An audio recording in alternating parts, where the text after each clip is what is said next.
Whoa. Whoa, man. Whoa.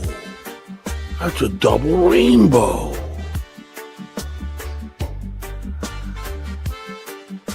Oh.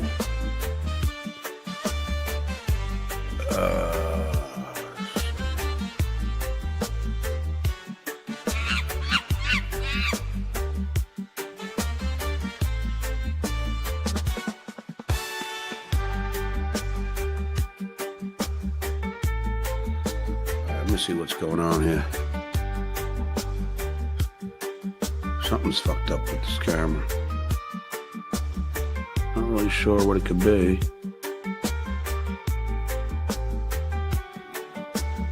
There we go. Something got mucked up on my camera.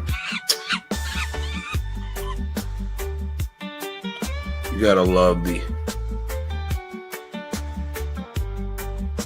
I don't know what the fuck that was, but that was fucking odd.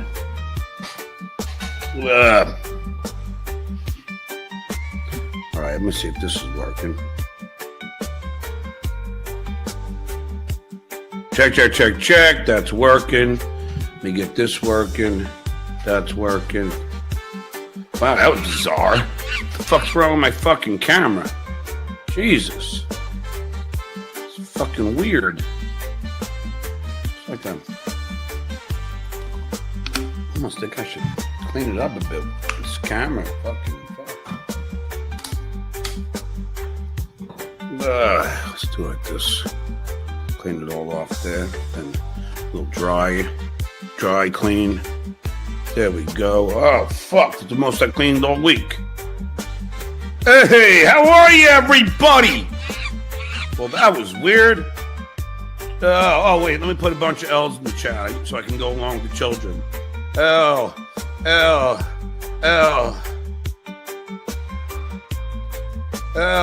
There you go. Look at all those L's. I love that we're all spreading love in my chat. All you need is love. I hate this introducing the new notes tab that StreamYard did to me today. I don't need this fucking thing here. I don't know how to get it. I don't know how to get it off, Edith. How do I get this fucking thing off? I don't want it. Fucking get rid of it. I don't want it. Fuck. It's just fucking... I hate when these companies do this to just add something that you don't want and you can't get rid of it. Who are these people? Fucking hell. I don't want it. YouTube terms of service. I can't even get rid of it. Just for you, all you people at home, there's this like purple strip going across the top of the screen of StreamYard. And I don't want it there. Announcement, introducing the Notes tab. I don't want the fucking Notes tab. How do I get rid of this fucking thing? Layouts. Fucking hotkeys. Camera. Visual effects. Fuck me, man. What is this thing here? I don't want to leave studio. Fuck it. Fucking Notes tab. I don't fucking know. I'll have to figure out if I can get it taken off here. 9.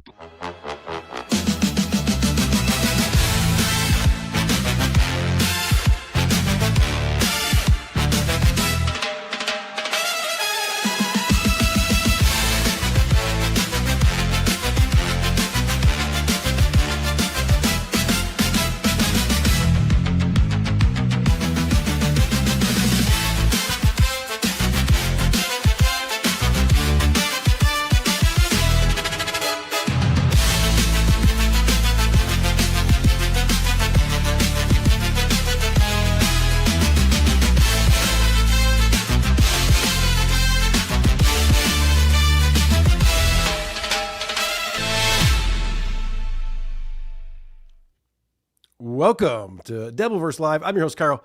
With me, as always, is Blind Mike. Today, we'll be discussing Daniel Alexander's Woke Dad's triumphant return to TikTok. Woo. Revenge of the Sis on tinfoil hat. Aaron Imholt trying to make Johnny quit steel toe. The Shuli Network griftathon. Stuttering John's Twitter is hacked. DJ Electra leaves the internet. Chad Zumach loses merch money. And it might have been stolen. Kevin Brennan's hypocrisy, Rocco's new character, Julia Fox, and much more. But first, we start off this show with a little thing called banter.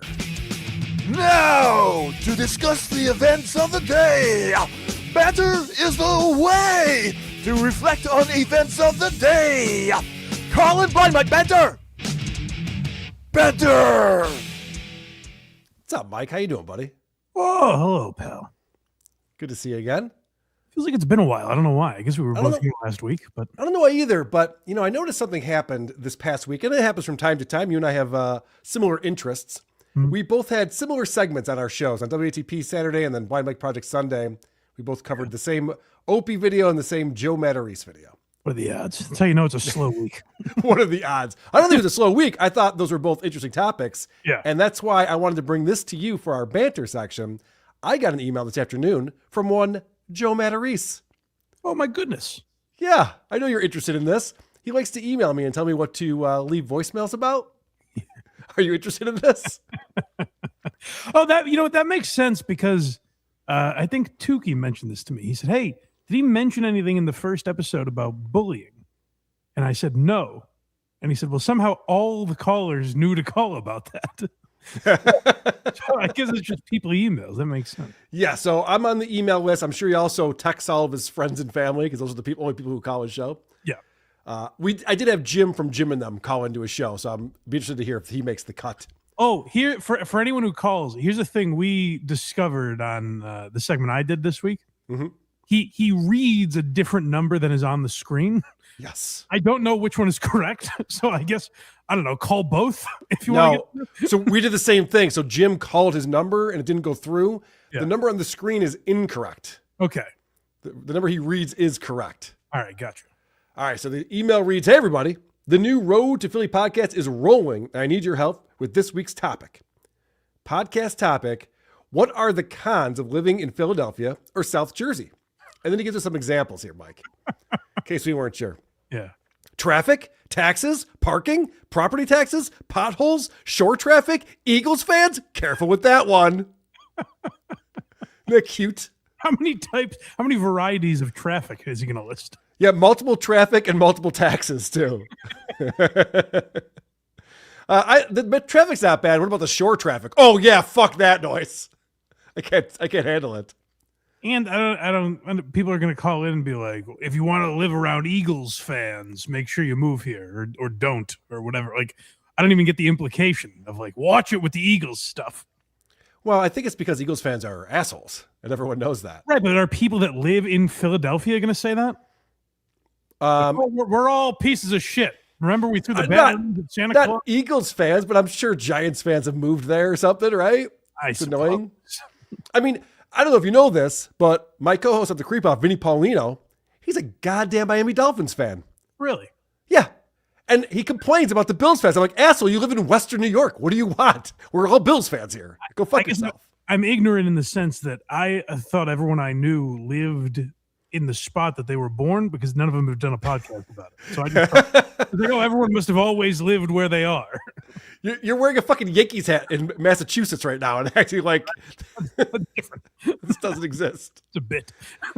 So then it says, call our voicemail line and tell me what drives you nuts about living in Philly or South Jersey. Leave a voicemail, 914-721-0008. Serious calls only, people. I believe that's directed at us. The deadline, well, I wrote that editorial on my end. The deadline is this Sunday night, June 14th at midnight. And by the way, he says, we may play your voicemail on the show.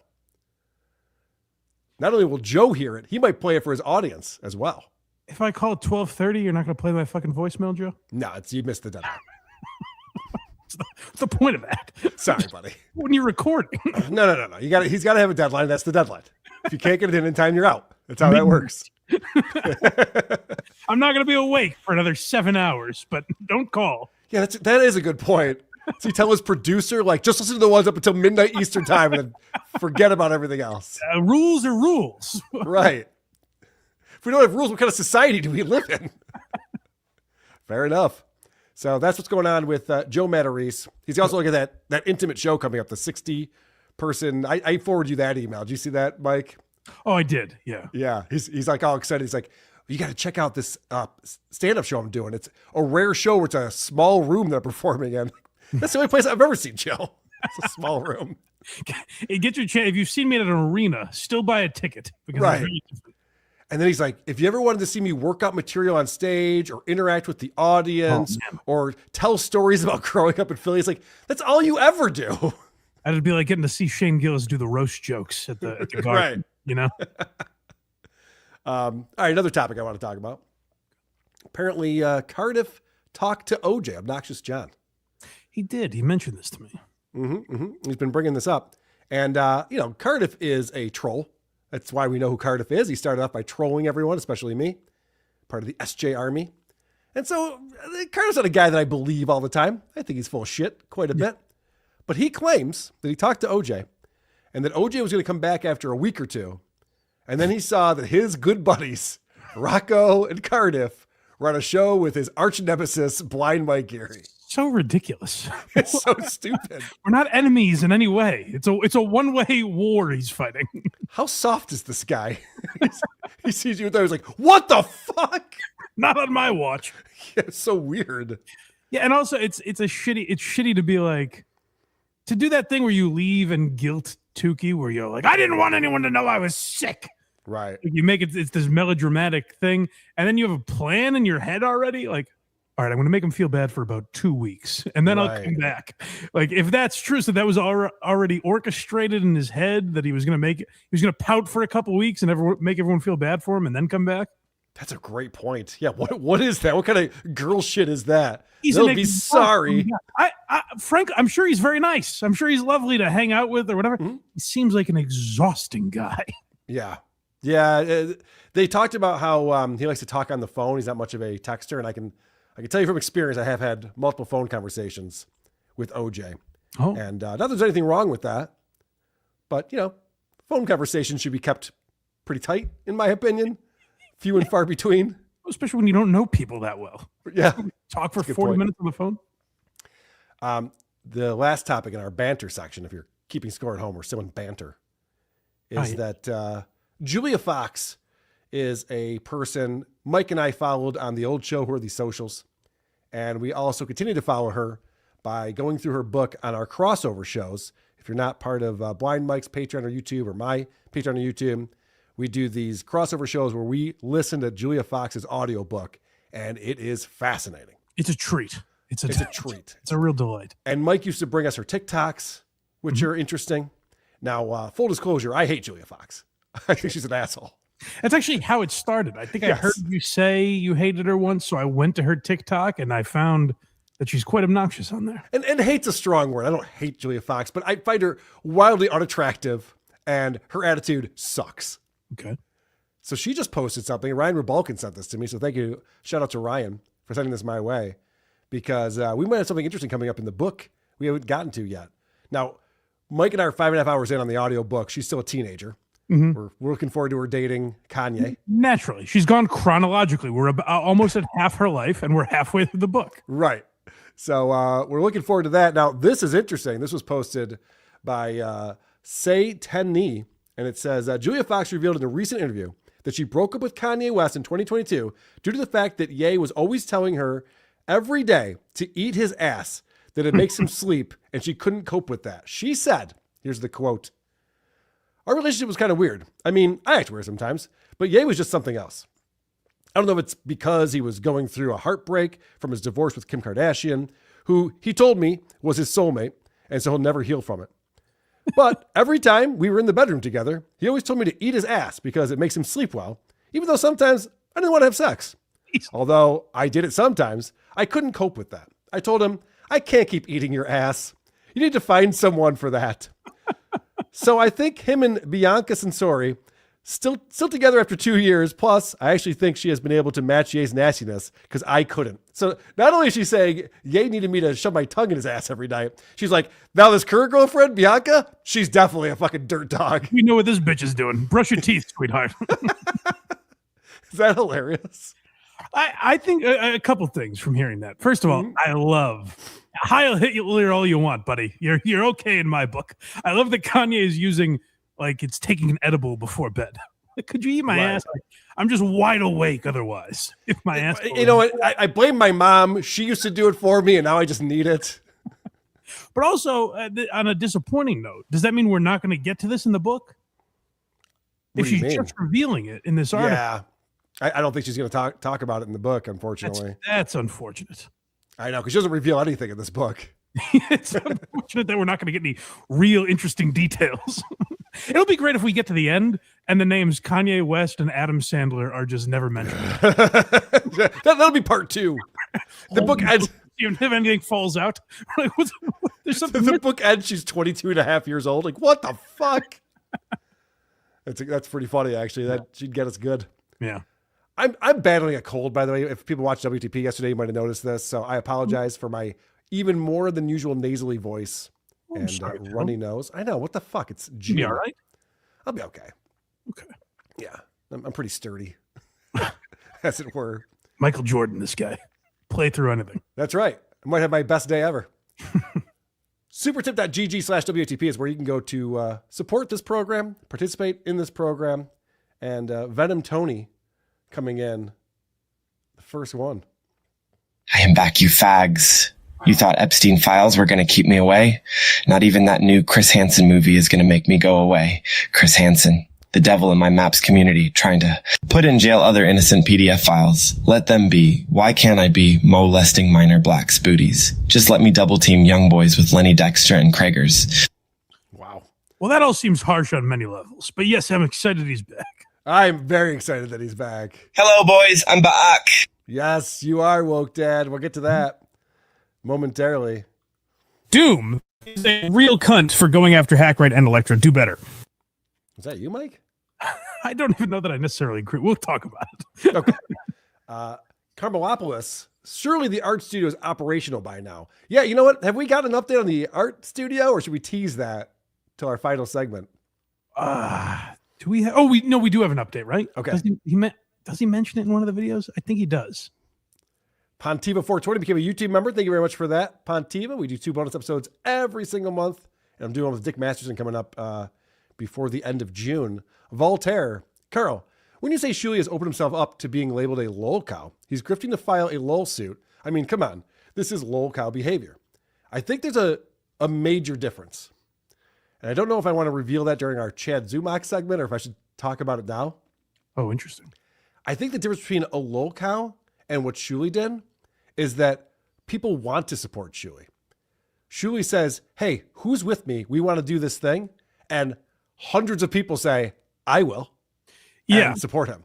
Yeah. And well, I even say this about the goal, like Aaron Imholt's goal. Like it's not, people call him grifting. It's like he's to an excruciating degree telling you exactly what you're giving to. He's like, I just need this money. Give me money, please. So it's not, grifting is the wrong term. And what Shuli has provided the thing. He's like, hey, I'm doing a show for this long, donate. And if the people that watch him are excited about that, I don't really have a problem with it. Yeah, and so grifting I don't think is the right word in either case. But Aaron Imholt is a lol cow because he has to beg for money and gets so pathetic doing it. It's a little bit different, right? Yeah, I didn't watch enough to know how they went about asking for the money. But yeah, I see what you're saying. Voltaire again says, true or false, Carl? The second your lawsuit with Shuli wraps up, you're turning on the dues payer and covering him on WTP like the lol cow he is. I'm going to say false because DabbleCon 3 is going to get announced when this lawsuit wraps up. he needs this lol cow. Tuki's unpaid staff, $5.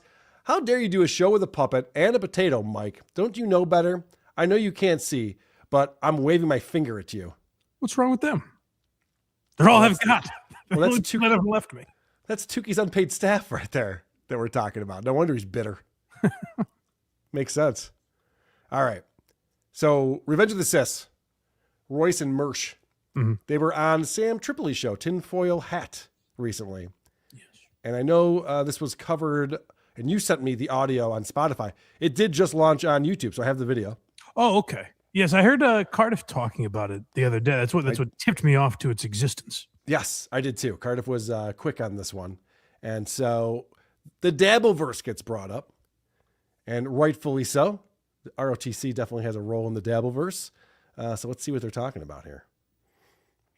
Yeah, I feel like we're entering, and you guys have been really like press. I feel like I've been watching your guys' journey for a while, and you guys kind of have like, I feel like you guys started out one way, then kind of went to the Dabbleverse for a little while, and you were like, oh, and then you guys, and I watched it happen. I thought it was so amazing. You like pull yourself out of the Dabbleverse, which is like so hard to do. And if you don't know what the Dabbleverse is, you're a better human being if you don't know. You're living life. Yeah, it's like people. It's not only the Dabbleverse, dude. I'm gonna set the record straight here. We fucking created the Dabbleverse by mistake. We were the first people because Stuttering John is retarded. Left. It's great, dude. He just left you, dude. Does he do that last show? This is normal. You're looking at a normal show. This is actually pretty much probably cat related. If I had to guess, I figured something. I knew it was. It's gonna be cat related. Yeah. No, but the Dabbleverse thing's so funny because the Dabbleverse thing started as we just fucking rip on stupid people, and Stuttering John had something dumb and we're making fun of him, and he got pissed. And he sent, pretending to be a lawyer, he sent me a DM being like, we're going to sue you. And I'm like, what? Yeah. For what? And then, we made fun of him for a while. But then after a while, it kind of became this weird economy. I'm like, an economy. I don't want to be here. Like, this is cringe. All right. So I love Royce. And I remember those early days when it was really just ROTC and WTP. They were kind of ragging on John. But he's got to calm down here. To act like he created the Dabbleverse, not even close to the case. I could go through the history, but it doesn't matter. But then to act like he saw that the Dabbleverse was becoming an economy, and he's just like, oh, this is getting gross. People are just making money, ragging on Stuttering John. That's not what happened at all. The Dabbleverse, pontificating a little bit. But by the time they moved away from Stuttering John, it wasn't even labeled the Dabbleverse. It wasn't a thing yet. It was WTP was making fun of him. Maybe Shuli got involved, but I think probably years after that, Shuli got involved with the Uncle Rico show. Yeah.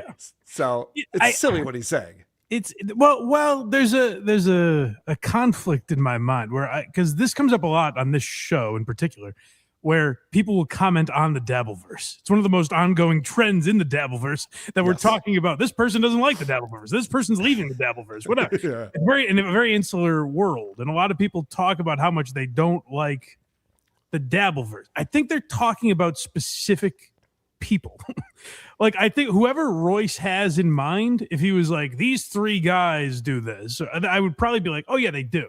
I don't think it's true of everyone, because then it's like, I asked this to Tukey and Cardiff the other day. They mentioned that website that has all the Dabbleverse shows. Mm-hmm. Yeah. I said, am I on there? And they said yes, which I wasn't sure of, only because I was like, if you're going there for Dabbleverse content, you might not see it all the time. But I am considered a Dabbleverse show. You know what I mean? So there are other things. You can be a Dabbleverse show and talk about whatever the fuck Royce and Mersch talk about. It's this weird label. The Dabbleverse is just horrible branding, I think, is what it comes down to. Sure. It's a thing which is funny because it's the name of the show. But of course. It's a thing that's become a label for something that I don't think it necessarily represents. And to act like you're above it like Royce is doing right now, we're above the Dabbleverse. Revenge of the Sis is a very similar style show as all these other shows that are good. I mean, there's a lot of shit in the Dabbleverse. Don't get me wrong. There's a lot of shows. We'll get into that later. A lot of shows that give the whole Dabbleverse a bad name. And if people want to point to well, look at this lazy asshole. Look at this fucking person who just does nothing. You're like, yeah. I don't take ownership in any of this. That's part of the Dabbleverse.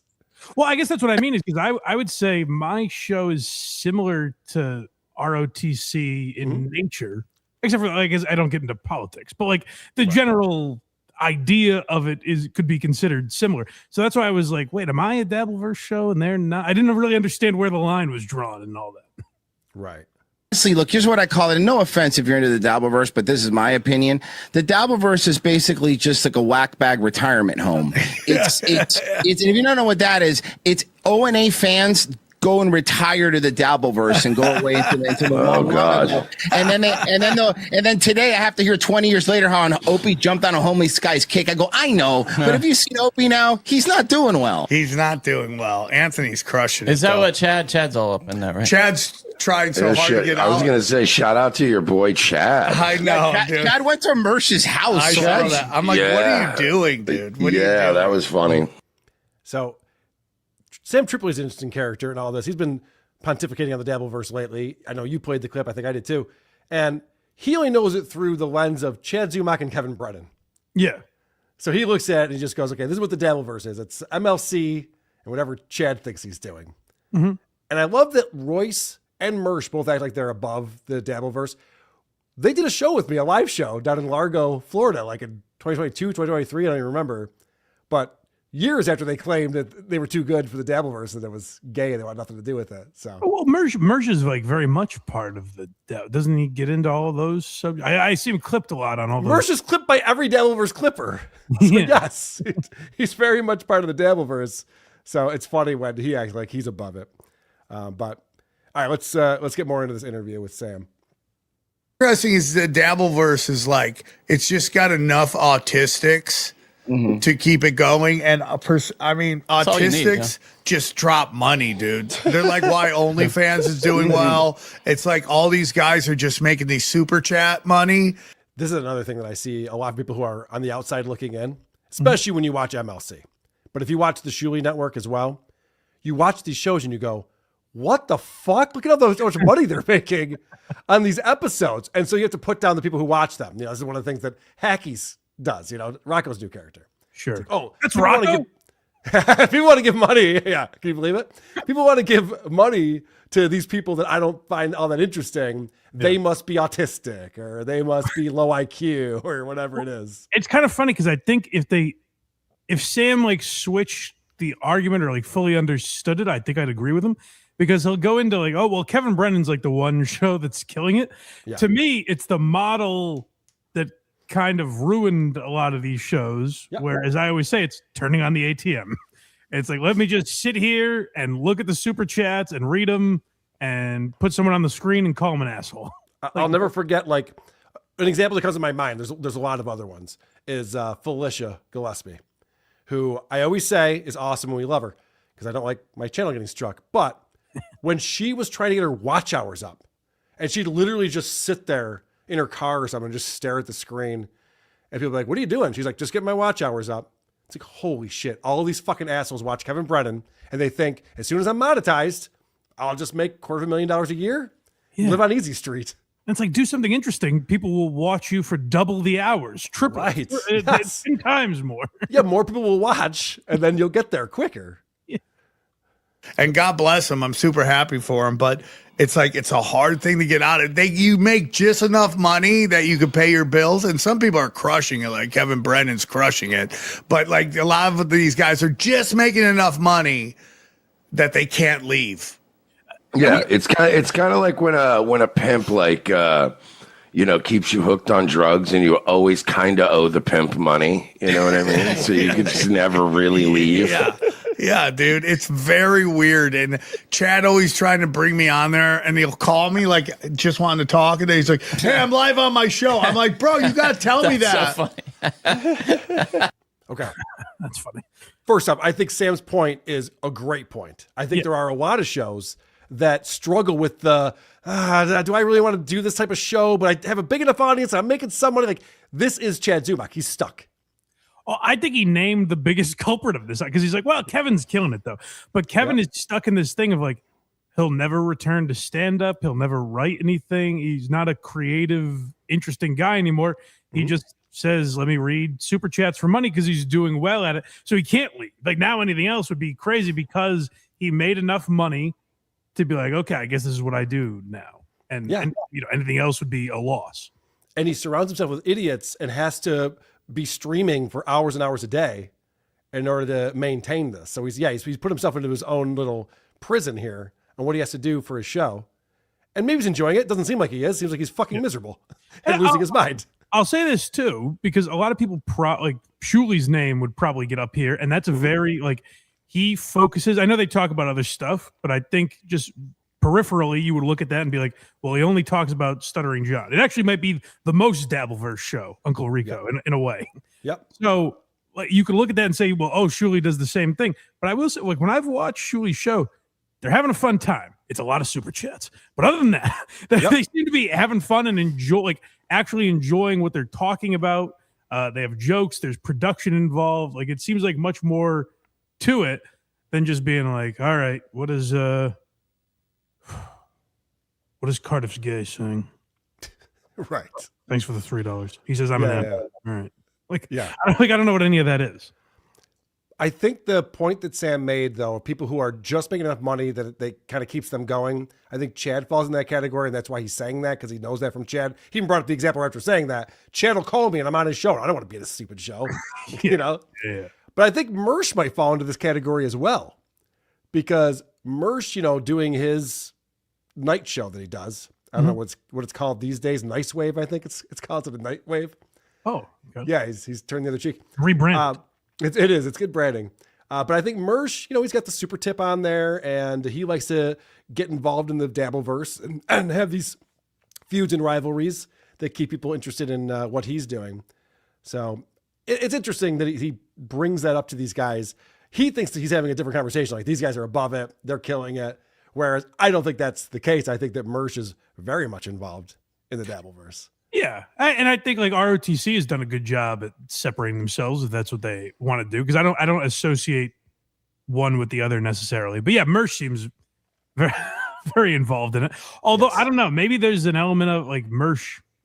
Yeah, like you said, maybe Mersh thinks they're having a different conversation.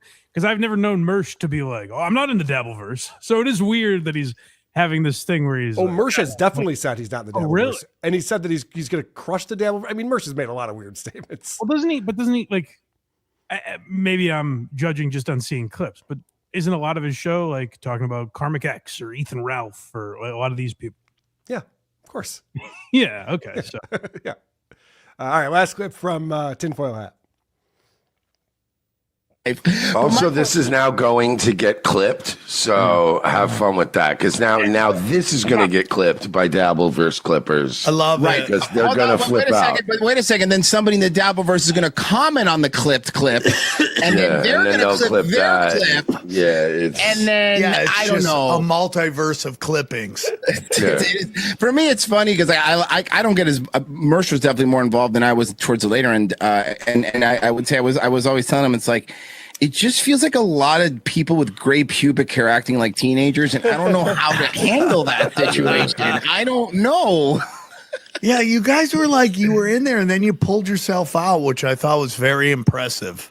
Yeah, again, they're acting like ROTC like had a meeting one day, and they're like, should we be involved in this Dabbleverse thing? I don't think we should. Let's get out.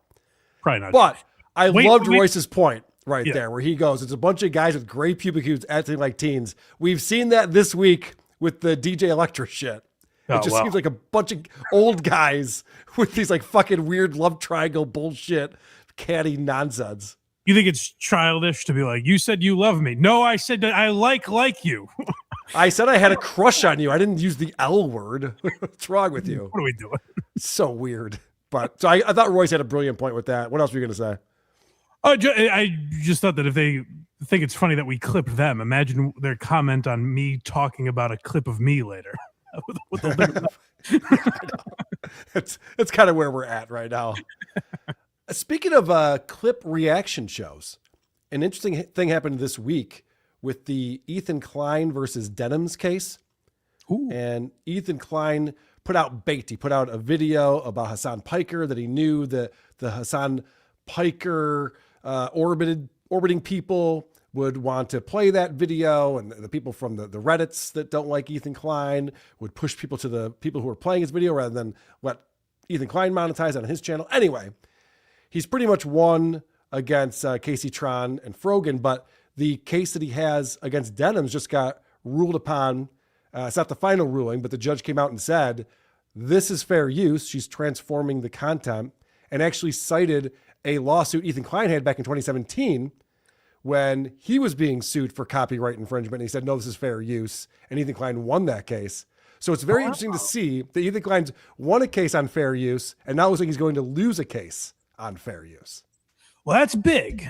But he won one. I'm sorry. In terms of this case, one of the girls just dropped out, right? Yeah, Casey Trod just settled. She did that apology video that's hysterical. And another girl just didn't show up to court, right? Yeah, Frogan just kind of like ignored it, or so they might have just both won. Well, so I think maybe, but I think that Denham's actually did a much better job of transforming the content. While she did play the entire video, she dragged it out for over 4 hours.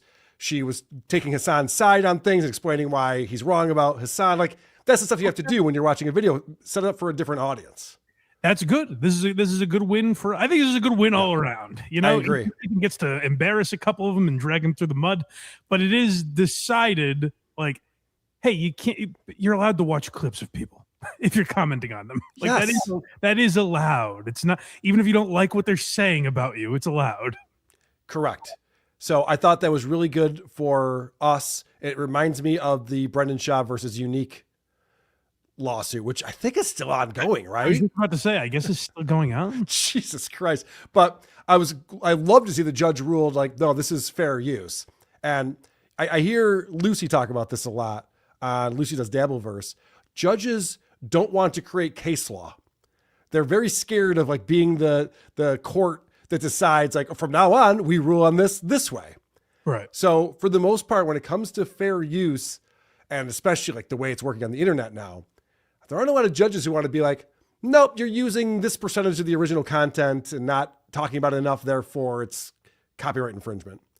That's encouraging because I did a whole episode about this case with Lucy a year ago or whatever. And my fear was that I agreed with Ethan Klein in a lot of ways. I do too. Which I don't like doing, but I thought Ethan Klein had a lot of good points. So I like that a judge said like, no, even though like they're leaving a lot of gaps in here, like this is fair use and there's commentary on the video, because my fear with a lot of that stuff is judges aren't going to understand the internet. They don't understand reaction channels. They might just like, they're going to deal with it in a way that just we would never even think about, or so I thought. I agree. And I did agree with Ethan Klein's lawsuit because the way he set it up was very different than these other lawsuits. Ethan Klein made sure that he got them saying, watch it on my channel so that he doesn't make any money off of this, which is why copyright law exists in the first place. If you create something, someone else should be able to profit from it. Yeah.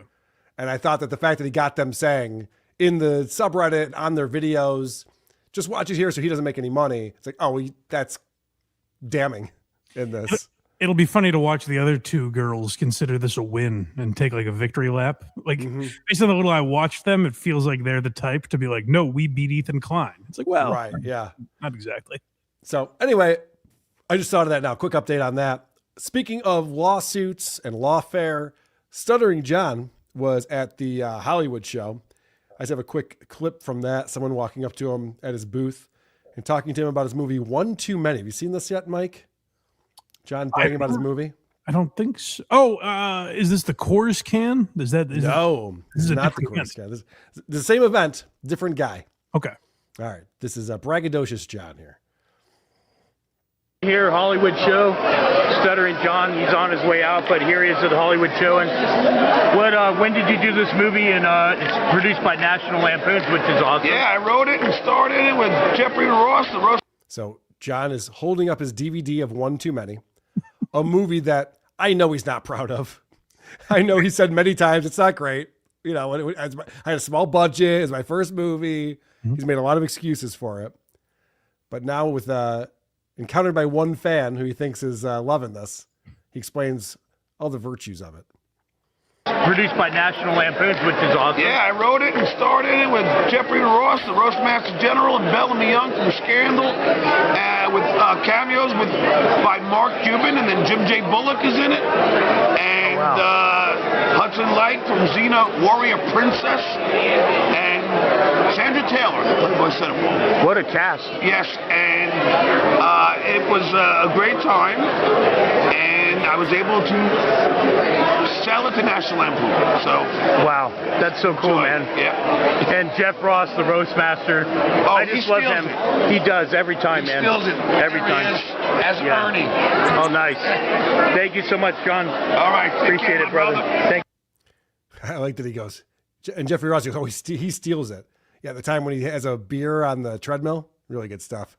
He also said he steals it every time. All of Jeff Ross's great acting work. Mm-hmm, yep. All the films you remember. I like that as he's trying to promote this movie he made 20 years ago, he's like, all of the people in this went on to do bigger and better things. I star in it. I'm the star. I wrote it. And everyone else in it is better than me. Oh, you went on to the Stephanie Miller show. That took some That's chop. true. That is true. He called And, Trump. I remember that. It was also very funny at the end. After he lists all the credits of all the people who are on there, he goes, and so he's trying to think of like the last thing to say. He's like, and it was a lot of fun. It's always good when you're selling a movie. I'm always like, well, did you have fun making it? Oh, it was a lot of fun. Oh, then I'll go see that then. That's great.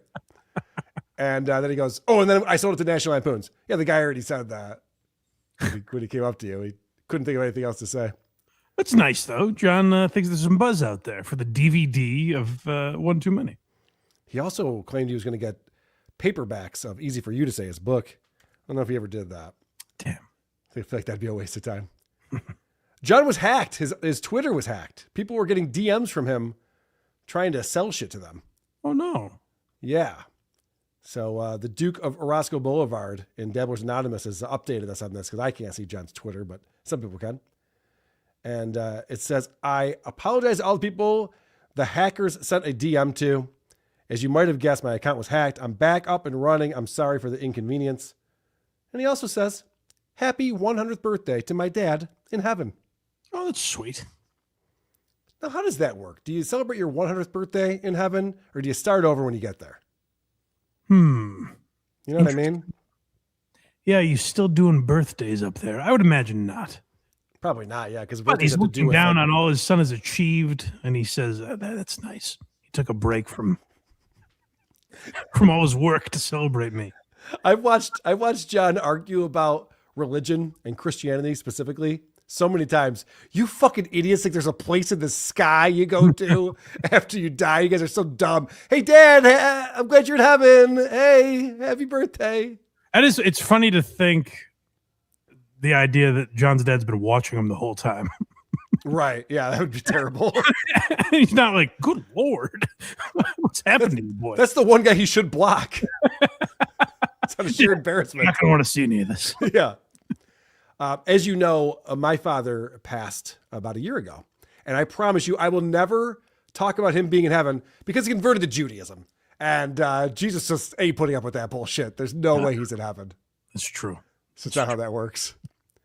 So John was served the lawsuit over this past weekend. He was performing at the Boca Black Box. And the way the story goes is that John was late to the gig. The process server was there, ready to serve him. And the show was supposed to start. John still wasn't there. Shows up late. So the process server wasn't able to get to him. So the show had already started. So the process server was to sit through the entire fucking stand-up show. It'd be great if he walked to the process server. He's like, I know I've got a job to do, but at what cost? I can't take this anymore. Maybe that's his plan. That's interesting. So apparently the process server was the first person in line to the meet and greet after the show. Oh, good. Yeah. So he walked right up to John and served him Shuli's lawsuit for the frivolous DMCA strikes. And I got a firsthand account. People are saying, like, did any dabblers go to the Boca Black Box? We haven't heard about it. Oh. I talked to a friend of mine today who was at the show Friday night. He says there were 11 people at this show, including him. Are there only 10 chairs? No, yeah, standing room only. Isn't that pretty good? There were 3 acts before John. No one got laughs. Like the first woman came up, who was, I guess, very attractive, according to my friend. And she's doing her act and she just goes, there's a weird energy in here. You guys okay? It's like everyone's just there to like watch John set, you know? They're all process servers, all 3 people on stage. So my buddy saw because John's friends with the owner of the Boca Black Box, why he performs there pretty regularly. My buddy saw John get a case delivered to the green room of Michelob Ultra. Nice. Okay. My rider. So he's got a case of beer back there. As I said, there's 3 acts. The third act came up, did less than 5 minutes, got 0 laughs, and went, all right, I'll get out of here, guys. Let's bring up our final act. Here comes John Melendez. So John comes up on stage. After 10 minutes, he needs a beer. Sure. Now, I've been to plenty of comedy show where the comedian on stage requests a drink. And the way they do that is they get the attention of a server. Probably the server who's been taking care of him in the green room, you know? Makes sense. You know? And then they'll be like, oh, hey, Rebecca, hey, when you get a chance, I'll have Jack and Coke. Thanks so much. Not John. John orders his beer from the host of the show, the attractive woman who started it. Danielle. Hey, Danielle, grab me a beer, would you? It's like, she's on the show, but okay. So she goes in the back, comes back out and goes, we're out of beers.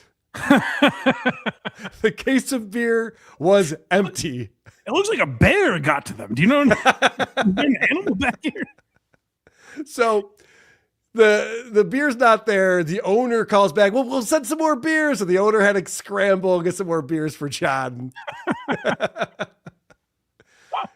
At the end of the show, John says, all right, guys, thanks for coming out. You know, tonight and tomorrow are my 2 final shows. I'm taking a long break from all of this. He goes, I have a lot of haters. And it's dead silent. And he takes a big swig of his beer after saying, I have a lot of haters. And so he's quitting stand-up and podcasting and performing. He's done. Oh, no. Dare I say, Mike, there's really no other way to spin this other than John lost this battle. Whatever this was. Tough. I did not expect it to go out with this sort of a whimper. I know. It's very pathetic. That's tough. Well, maybe he's retiring to the trade show world. Maybe like that's the new passion. I mean, who doesn't need a DVD of a movie no one's seen from 2008? Sure. That could You be. can get it signed too. Yeah. So that's good. So then I guess after the show, John's, doing the mingling thing that he does. He's talking to my buddy and he says, he's been drinking a lot of beer. He seems like maybe he's a little tipsy. And he goes, yeah, I'm taking an Uber back to where I'm going. I was like, oh, okay, great. That's good. That's good. All of a sudden the guy like sneaks away. John's just like gone. And lo and behold, my buddy sees him driving his car past the club. Like he wandered away, tried to get lost. And then he's like, hey, there's John's Mercedes. What the fuck? He sees John running with his fingers crossed behind his back. Yes. So, I don't know. Allegedly, according to an eyewitness account, John was driving drunk after the show. I'm getting an Uber. Isn't it funny that his entire, like his real life, if this is true, of course, his life is like not getting one over on people, but like trying to avoid a scolding. Right. Trying to avoid any criticism. It's not just how he acts online. Like that's how he is in life. Like, oh, this person might think less of me if I get behind the wheel right now. I'll lie to them and run away. And I've said it many times. If you realize John's a 7-year-old in an almost an adult man's body, that's when you realize like, well, it makes sense. Kids are always lying. Like, yeah. Oh, speaking of which, someone got the paperwork from the process server who had to write a description of John when he gave him the paperwork. And he wrote 5'6". 5'6" is what the process server thought John's height was. Okay. That's about fair. That's not as bad as it could be. If he just said he was 5'6", would anyone care? No. It's a lie. That's why it's so funny that short people have to lie and exaggerate about being 5'7" and a half. It's a tough world out there. It is. Dick Masterson always says short guys always complain that women don't like them because they're short and they have to deal with that their whole lives and struggle. And Dick is knowledgeable about how to deal with women. He goes, well, just lie to them and say you're 5'11". They won't know. And he's so right about that. I tell every girl I sleep with I'm 8 inches. They go, I know, it's amazing. Idiots. I don't know. They just don't know sizes. I didn't realize. Measurement is not their thing with women. Geography, measurement, I could go on for a while, but Oh, interesting. not the ladies here in like Chaka John, not like these lovely ladies who check out Dabbleverse Live. Of course. Those other idiots are the ones I'm talking about. Shuli Network had a big week this week, didn't they? Boy, did they. Boy, did they. The Griftathon, a 24-hour live stream. They started it on Point Dabble Point at 4 p.m. on Monday. I was there. We did Point Dabble Point for a couple hours. Then I bounced. They continued the show.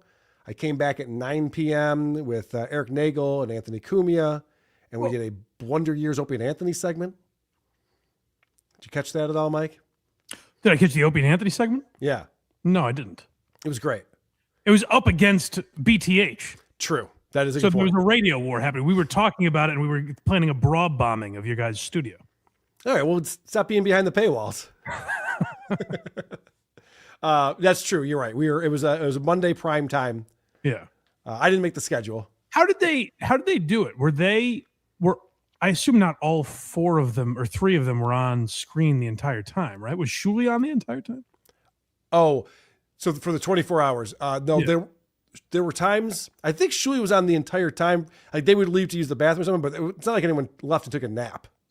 Was he losing his mind by the end? That's a long. That's a very long time. Yeah, I was watching them pretty closely on Tuesday afternoon after they had been going for 20 hours, and Zenhauser looked like he was going to pass right out. They're all struggling. They're listen, I'll say this. It turned into them just watching old Miserable Men episodes and barely commenting on them. But whatever. They stayed live for 24 hours. I would be able to do it. There's no way. Can't sign me up for that.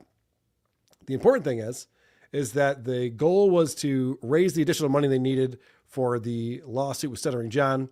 They had $13,000 and change when they started it. They ended with $21,000 at the GoFundMe. Wow. So that was very successful.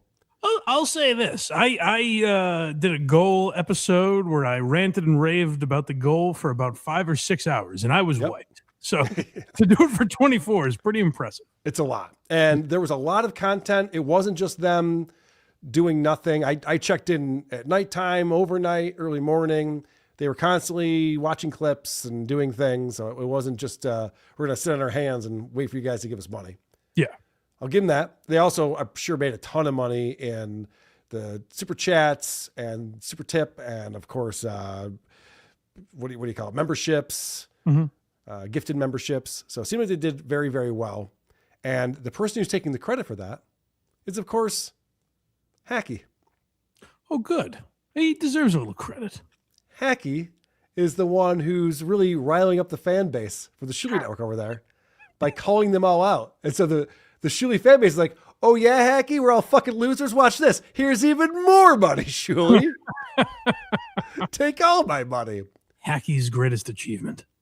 I will say, I've watched both episodes of Hacky's show, and the funniest ongoing bit they have, and I don't think that Rocco created this, I think this happened organically, are the super chatters who write in about the horrific medical episodes they're going through and how the Shuli Network gets them through it. Because you do see that quite often.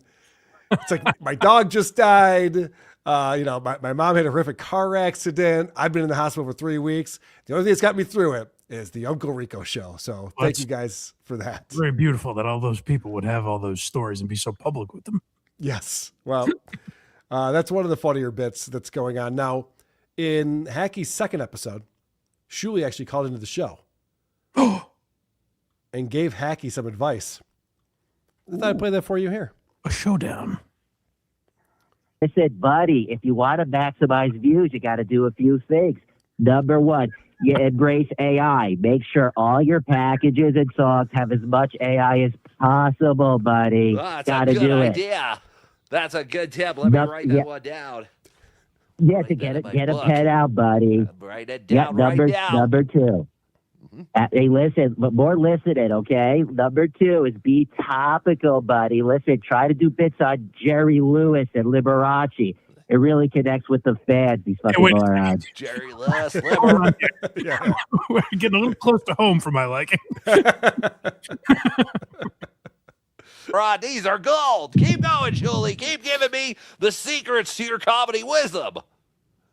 Absolutely. Lastly, if you get any guff and people try to point out any hypocrisy, buddy, just say this. Oh, good one, Vince. And then you just never bring it up again, okay, buddy?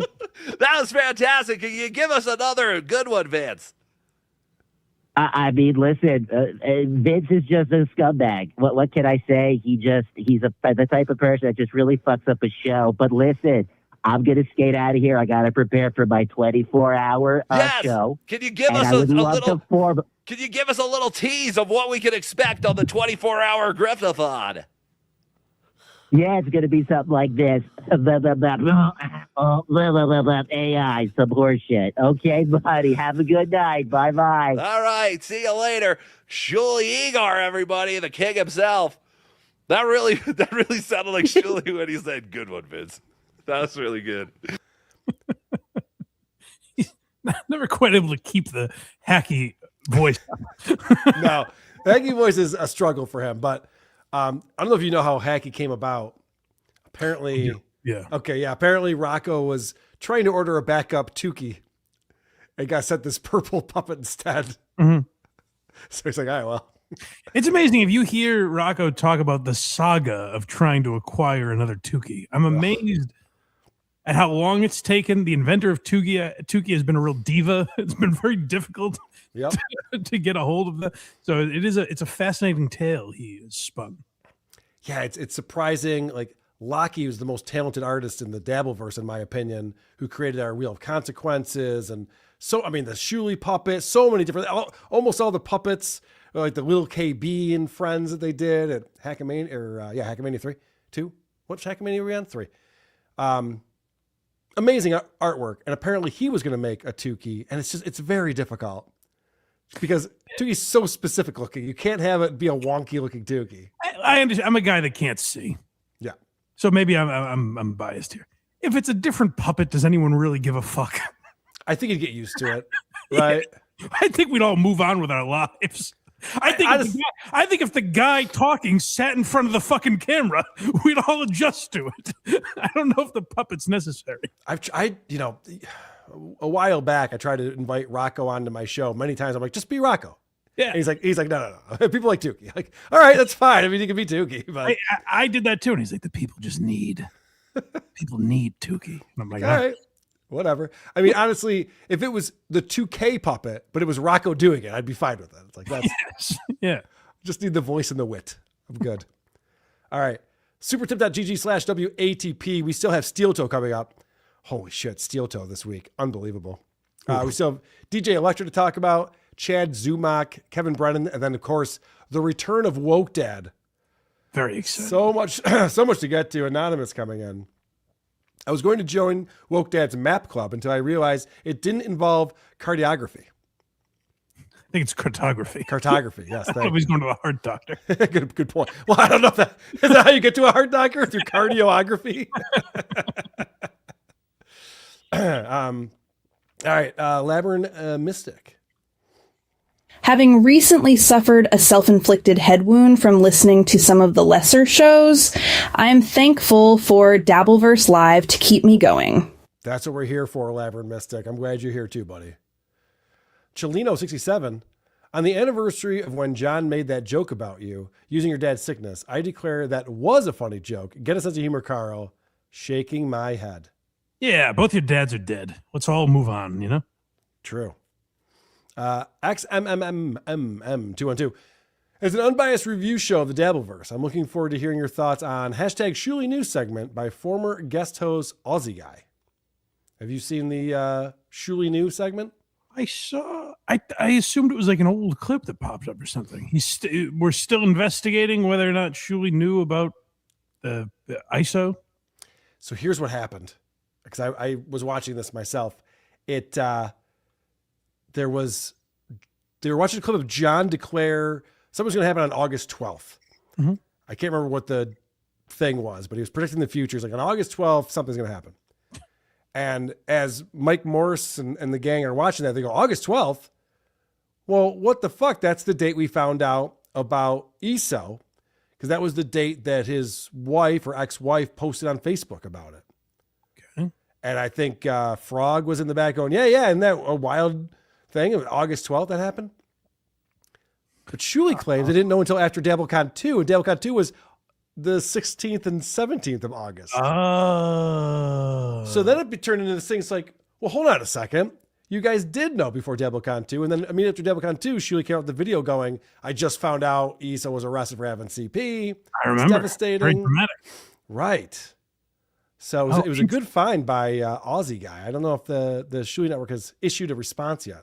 That's a good catch. That's a good catch. Psychotic that he picked up on that. But that's good journalism. It is. Jokey Jackman, searching AZN Lesbo Gilfs led me to this show. Yep, I'm an SEO expert. Makes sense. You know that. Premium Lectic, €5. Do you still think Shuli added the defamation part so non-felon Phil can get into the lawsuit? Okay, so Lucy broke this down. I have a thought on it. Go ahead, Mike. I was just going to ask what the point of, why would he be like desperate for that to happen? Well, yeah, I know. That doesn't make any sense. When I first read the complaint, I thought the defamation part was ridiculous because I'm like, wait a second, we can't call people names now. Yeah. I can't, you can't call Joe a felon. It's like we're all public figures. We could, and we all do that shit to some degrry. Yeah, to some degree, of course. I don't want us to get like nitpicky. Like, well, he was convicted of a misdemeanor, so you can't call him whatever, Yeah. But what Lucy explained, I believe, when she was breaking it down, is that they're trying to create this narrative. I don't know if that's the right word, but they're trying to create this narrative in the lawsuit showing that John's not worried about his copyright. He hates these people and wants to be vindictive against them. Okay. So it makes sense if you're like, he's striking our channel down, making sure we can't play these videos and we're losing money. And at the same time, calling it the pedo network and calling Joe a felon because he just despises us. That's why he's doing all of this. That makes sense. I don't know enough. I don't know anything about the law. So I don't know enough about how, if they have to prove that in order for that to be like, I don't know any of that angle of it, but I guess I can wrap my head around that. I can wrap my head around it too. And I agree with you. I still would not have included that because I think it changes the whole feeling of what we're doing here. Right. Like, I'm sorry, were your feelings hurt or are we trying to stop people from using the DMCA system for their advantage? Yeah. Yeah, because it seems to their detriment, where I'm sure they've called John shit. If they called him an alcoholic or whatever, you know what I mean? Like, I'm sure they've called John shit. Every episode, I'm sure, yes. Where he could argue, hey, that's and he has said, hey, that's defamation. Right. Our kids aren't losers. Zach Hoffman, member for 27 months. Carol, is it true at the comedy show John smelled like hot pea and taco meat? Blind Mike and Carol, skål! So that's the other thing my buddy told me. I didn't want to say it because it's so mean, but apparently he was outside with John and got downwind from him, and he fucking reeked. Well, they could be an area where they're serving hot pea and taco meat. That could be the atmosphere. Is that, was Keanu Thompson there? Why is there hot pea being served? I don't know. Vegas beer sales Barry with $5. What's more ridiculous, adding defamation to the lawsuit or spelling DMCA wrong over 40 times? Is it over 40 times? Is that, I just assumed that was a joke. Spelling DMCA wrong? I think it's DCMA, I think is how it's written in the lawsuit a lot. That's very funny. It's like, what the fuck? This is like a very easy thing to fix. You scan it through one time, do a find and replace, and call it a day. Oh, wow. What are you going to do? This steel toe stuff, full disclosure, I did cover this on WTP yesterday because I find it fascinating. But I have, so you brought some clips that we're going to start with, Mike, which is from yesterday morning when Johnny Crutches showed up on Aaron's show and didn't have the energy Aaron needed. Yeah, I have mixed feelings about this because I think as a broadcaster, I think Aaron makes a point, but he's just such a cunt about it. You know, you just can't take his side. He's such an asshole. It's tough. I have some thoughts on it too. I'll get into, but I'm going to tell you that the evening show he addresses this again, and I have some tasty nuggets for us of what Aaron says. Andrew's had some hours to reflect on what went down and how he handled it. Okay. But let's start with Johnny joining the show Wednesday. Oh. And I should point out for people who don't know all the Steel Toe lore and how they runs his show, originally, Johnny was on the show starting at 6 a.m. with Aaron. Yeah. But Johnny has MS. He has health issues, obviously. And he would come on the show and be very low energy. So Aaron eventually said, you know, Johnny, I'll do the first hour. You come on at 7, sleep in a little bit. No worries. And we'll get you in. And well, that already is where Aaron starts to lose me, because it's like the idea that he also like lets him leave early too because he doesn't have the right. Why? I've watched enough Johnny Crutches. Why do you think he's going to be entertaining at 7:18 as opposed to 6:45? Yep. That's what I don't get is you want something out of this guy that I have not seen exist. It's a brilliant question. And let's see how this goes down. Let's bring in Johnny. There he is. There he is. Good morning. We need to go to number 1, buddy. You need to bring it. All right. What? Sorry, I just literally my computer crashed, it's like, right becoming before I a bit that now you can never come on here with like double Dutch energy. You can't. It'll up everything now. It is like becoming a bit on the show that I'm like, all right, 45 away from Bubba. Here we go. Let's get him. Let's crush him. Here comes Johnny. And then you go, hold on, my computer. 1 second, my computer. Like that. I'm pausing it right here. And Mike, for the people who are able to watch this episode, Johnny's turned his head to the side, away from the camera, and is holding back tears. I saw this when Mersh was in the chat telling Johnny he wasn't funny, and he started bawling on the show. This poor bastard. I know when Johnny's ready to cry, and this is when he is ready to cry. That has to be. You can't. How much I like that Aaron looks at his show as a game of double Dutch. That Johnny is tagging into. Mm-hmm. You will never be able to come onto this show and go, all right, yeah, big support. Let's do it. Would fuck up everything now at this point. Okay, well, then we pulled it off today. All right. Yeah, pretty good response from Johnny. He's like, yeah, I suck, and I suck every day, and I sucked again today. No. It is a lot of now, again, the part where I'm with Aaron is like, if Johnny's going to be on the show, and Aaron I know it's a small amount of money, but like Aaron throws him a few bucks, Johnny's on the show. Johnny can use that platform to promote his own show and whatever he's doing. Again, I know it's small, but like that's what Aaron has to offer him. So Johnny's got to bring something. Like that's the part I do get, but it's a lot to throw at a guy. I don't know exactly what they're talking about, but to go, Johnny, you got to bring the energy today. How's it going? And then just to have this guy who you know is not that. He's not a high energy guy. Just to have him enter the room. Hey, everyone. Good to be like, I don't know what he was supposed to. He's going to do backflips. What's he supposed to do in that moment? So here's my take on it. And I agree with what you're saying with this exception. Aaron surrounds himself with emotionally fragile losers on his shows. Whether you're looking at Oz or you're looking at Johnny, and you can go through the list of his former co-hosts, Matt. These people are guys who should not be on a show. They don't have what it takes. They're easily distracted by things, and they're not funny or witty or interesting. So if you're going to have a co-host, Johnny, then you should treat him like a co-host, not a stunt boy. Aaron treats him like a whack packer, like how if Beetlejuice came to the show or something, how Howard would talk about him while he's on mic. It's like, well, okay, but you can't then also say, Johnny's my co-host and we're the best morning show and we're beating Bubba and all the Dabbleverse shows are jealous of us. Like, well, hold on a second. Is this guy next to you low energy zilch who we just point and laugh at? Or are you guys like the duo that can't be beat? Right. And especially when Aaron does enough shows alone, like I don't get the purpose of Johnny. I never did. Like, he's not a producer, he's not a co-host. I don't know. There's never once been a time where Aaron has turned to Johnny and fired something at him, and Johnny has come back with anything that makes me go, oh, right. Okay, now I get what he's doing here.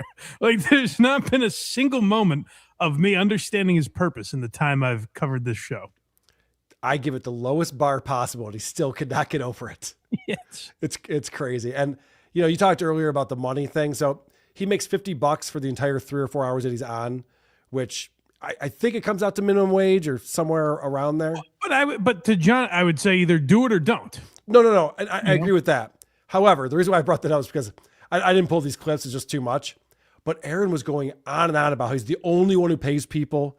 And if Johnny should be thankful that he's getting paid because no other show is paying people. I'm like, all right, whatever. Tell yourself whatever you fucking want to hear, you idiot. It's not the case. But again, yeah, if Johnny should be thankful that he's getting paid, then why do you have him on your show? Right. Like if no other show would ever want him and I don't need him and I just give him money as charity, what is this role that he has? I don't get it. He literally said, whether it was, I forget the other guy they used to have on the show who then went on MLC for a little bit and now was nowhere to be found. He's had a couple guys on the show where they complain about the money they make and he goes, well, they go find more money to be made somewhere else and none of them ever can. It's like, well, then you're hiring the wrong talent then. You can't find one guy who went on to bigger and better things because he's not trying to, because he doesn't want someone who's talented next to him on the show. Right. Obviously. All right. This is more. So Aaron now tries to start producing Johnny's show. And I know you're saying, but Johnny's show's perfect. Mike, it could be improved upon. Okay. All right. I'll listen. All right. $5 from Sanford's son, the hero of yesterday's show. Thank you, Sanford's son. You're the man. We appreciate it. Free my Dave Gribble 69. We Toe Boys. No idea how he got banned here, but I'm a sucker for a redemption arc. You know who intervened on... Hold on a second. This doesn't look like the right video at all. Oh, no. Yeah, hold on. I'll get to it. I'm sorry. I must have pasted something incorrectly because this continues with the clips that you sent me. Continues with our buddy Johnny, and Johnny was off the screen at that point. So let's. Oh, thank goodness. Yeah, let's get the dynamic Johnny Crutches back on. Here we go. Hear the karmic stuff? Yes, I did hear the tail end of the karmic stuff. I heard what's going on with him. All he has is his stream, but he hates his stream. I don't know. I have to be honest. I thought about you yesterday when I saw that clip. I'm like, this would be a perfect feud for Johnny because you guys have you have a little bit bigger audience, but not like you guys have similar numbers and stuff. I think because like when I go after karmic, it looks like I'm picking on him. Right, but I don't want to feud with anybody. I think you should feud with karmic. It would be funny. No, it's gay. Ooh, he threw his own word back into his face. What? Me? Is it gay as me?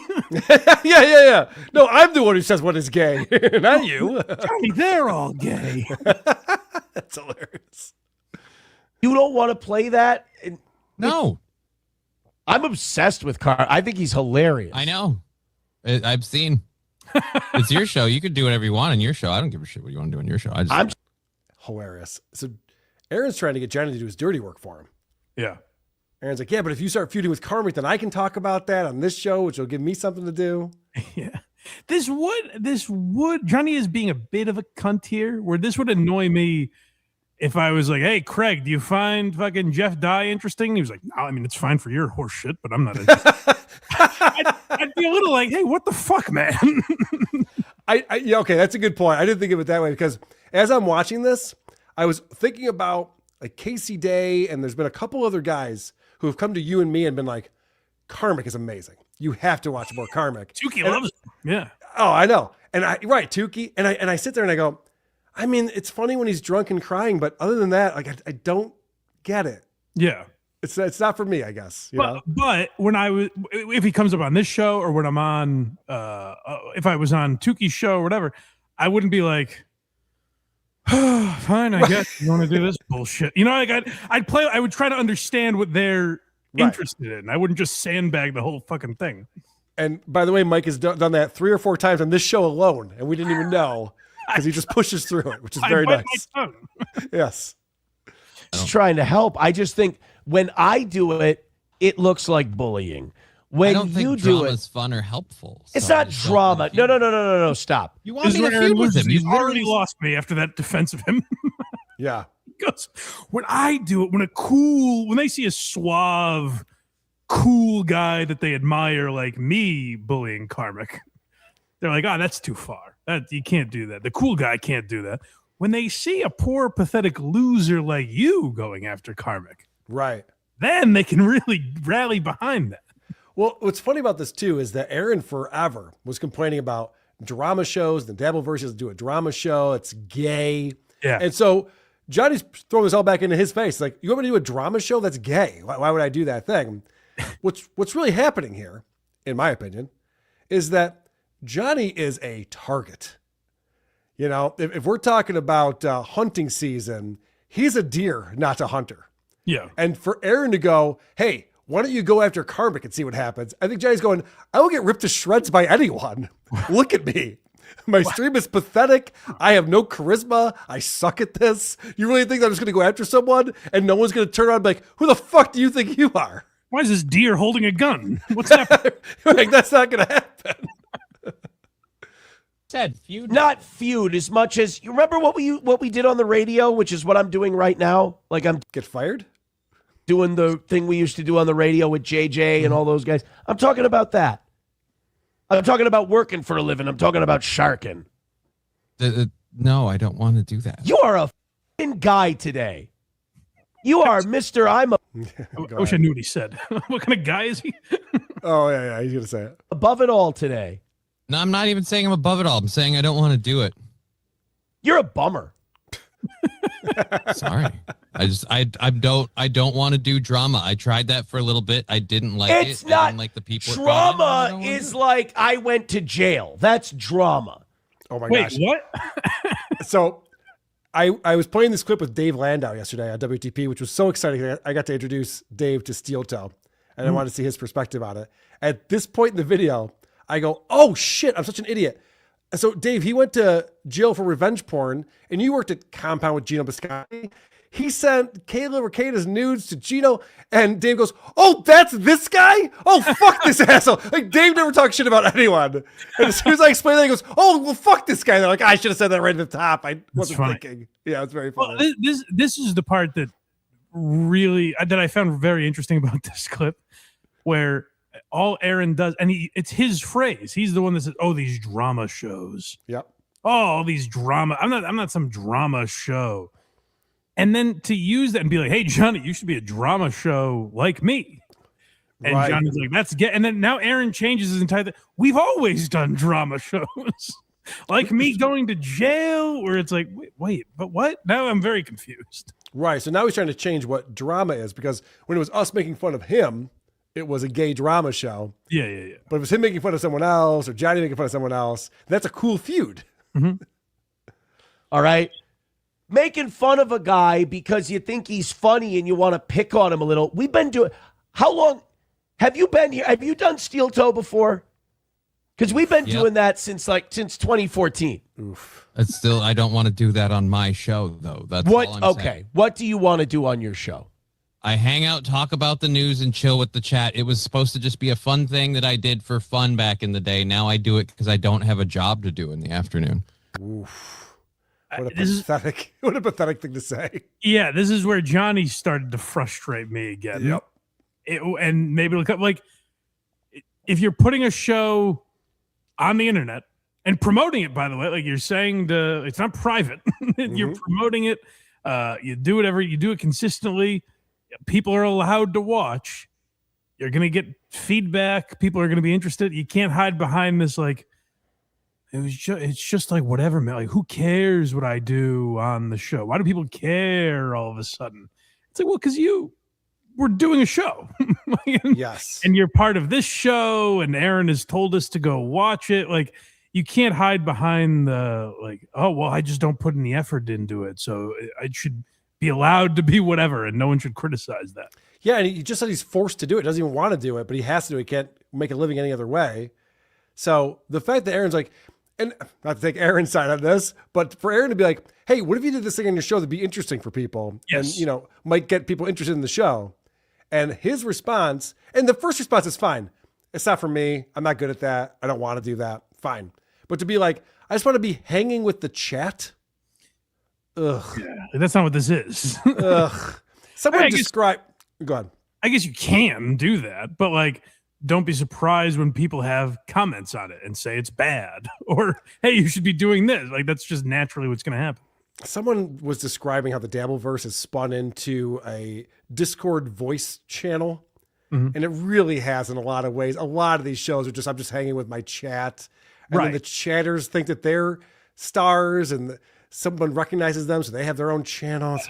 That's where I hear a clip like Royce and Mersh, and like we had our disagreements with it, but there's aspects of what they're saying. Yeah. that I do get. And Johnny's a pretty good example. Like, this is where I again go back to agreeing with Aaron, where it's like, I'm suggesting things for your show and being kind of light and fun about it, and you're calling me an asshole here, and I don't really get that. Yeah, you know what? Johnny could have handled this a lot differently. He'd be like, "Oh yeah, I can maybe do that. Yeah, Karmic's kind of goofy. Right, just say maybe, and then never do it. That's what I mean, right? Just be like, oh, that sounds interesting, and then move the fuck on. Yeah. And then after the show, just be like, hey, Aaron, just so you know, you brought up the Karmic thing. I don't want to pick on people. I could get picked on way worse. Right. You know, Karmic. I'm not like, oh, I got to get the numbers. I got to pick a feud with this person, and we've got a feud with that person. And like, I don't want to do that. The audience I have doesn't want to do that. You're not picking a feud with the audience I have. I mean, I got to give Aaron a little credit here. Yeah. He's watching that, Jimmy. I'll be honest. In our Discord server, WTP's Discord server, which is free to join, whoarethese.com for a link. That server, there's a review suggestion channel. People tell us what they want us to review on WTP. They were trying to find Johnny's show. It took multiple people in a Discord server to figure out where you even find this fucking show. You were saying that Aaron promotes it? I don't think he does. I know there is a show. I heard you mention it, but maybe you're right. Yeah, maybe it's just impossible to find. It's impossible to find. Karmic. You're having a good time. All right. Well, that's like I said, I don't want to do it. We were having fun today. I can hear my own chair squeaking. Sound like Ethan Ralph now. $2 from Zen Man. Thank you very much. Boy, this is really. Can I give a tribute to Ron Bennington and say this is what the Ron and Fez show would sound like if Ron just had nothing? All right, so last clip you pulled. This is powering through. This has been a rough back and forth. House Ghost with $1 says, Aaron, just pretend the signal is poor and drop the miserable. Oh, well, that's not very nice. Why are you being a miserable? So Aaron does this thing that is pretty transparent, where he reads a chat that's very negative towards his co-host. And he goes, oh, jeez, don't write that. Guys, stop saying I'm carrying the show and Carl's worthless. That's over the line, frankly, and I don't want to hear it again. Wait, all of a sudden you can see the chat? You've been able to see it all along, you motherfucker. You're the Stevie Wonder of this. I'm not. I'm simply saying I don't want to pick a feud with Karmic. I don't want to feud with people.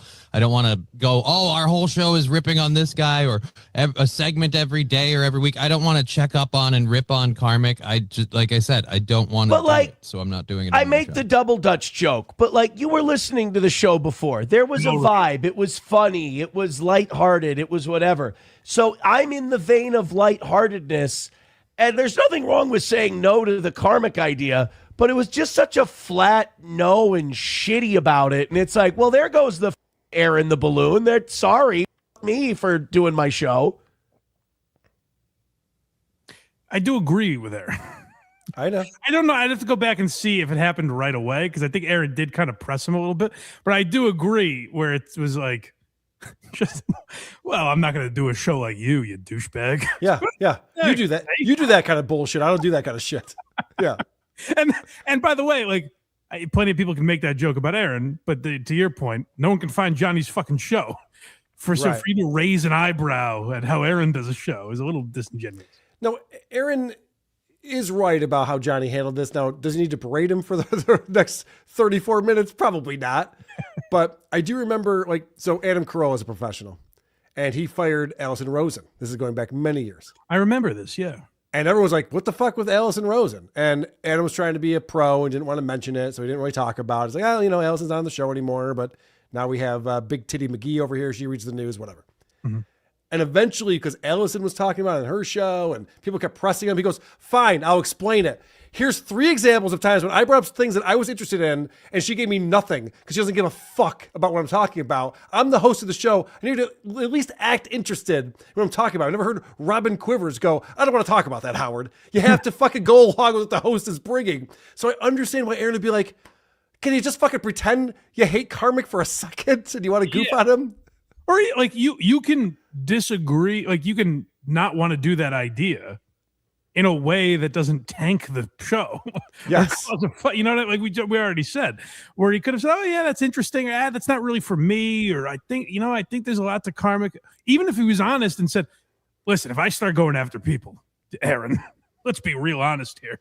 Who do you think is going to start coming after me? Like if I open myself up to that, like if he had an honest moment like that, that's also interesting. I totally agree. And Johnny will not do that. And, going back to the Allison Rosen conversation, I remember one of the problems that Adam had was like, yeah, I'm like showing her my video from when I was driving my race car over the weekend. And she didn't seem to care about that. It's like, well, yeah, of course not. There was a lot of, she didn't mention my book enough. And I was like, all right. Yeah. It's like he's literally, this is an audio only podcast. We're just hearing, vroom, vroom. It's like, look at the way I take this turn.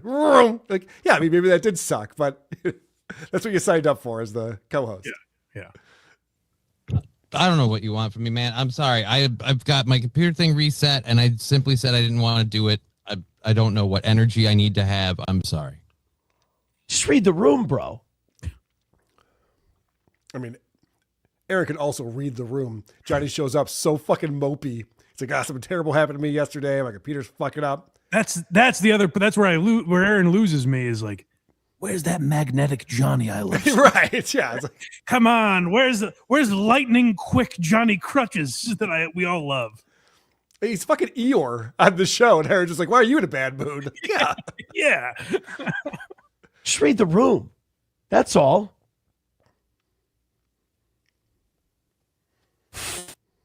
Me.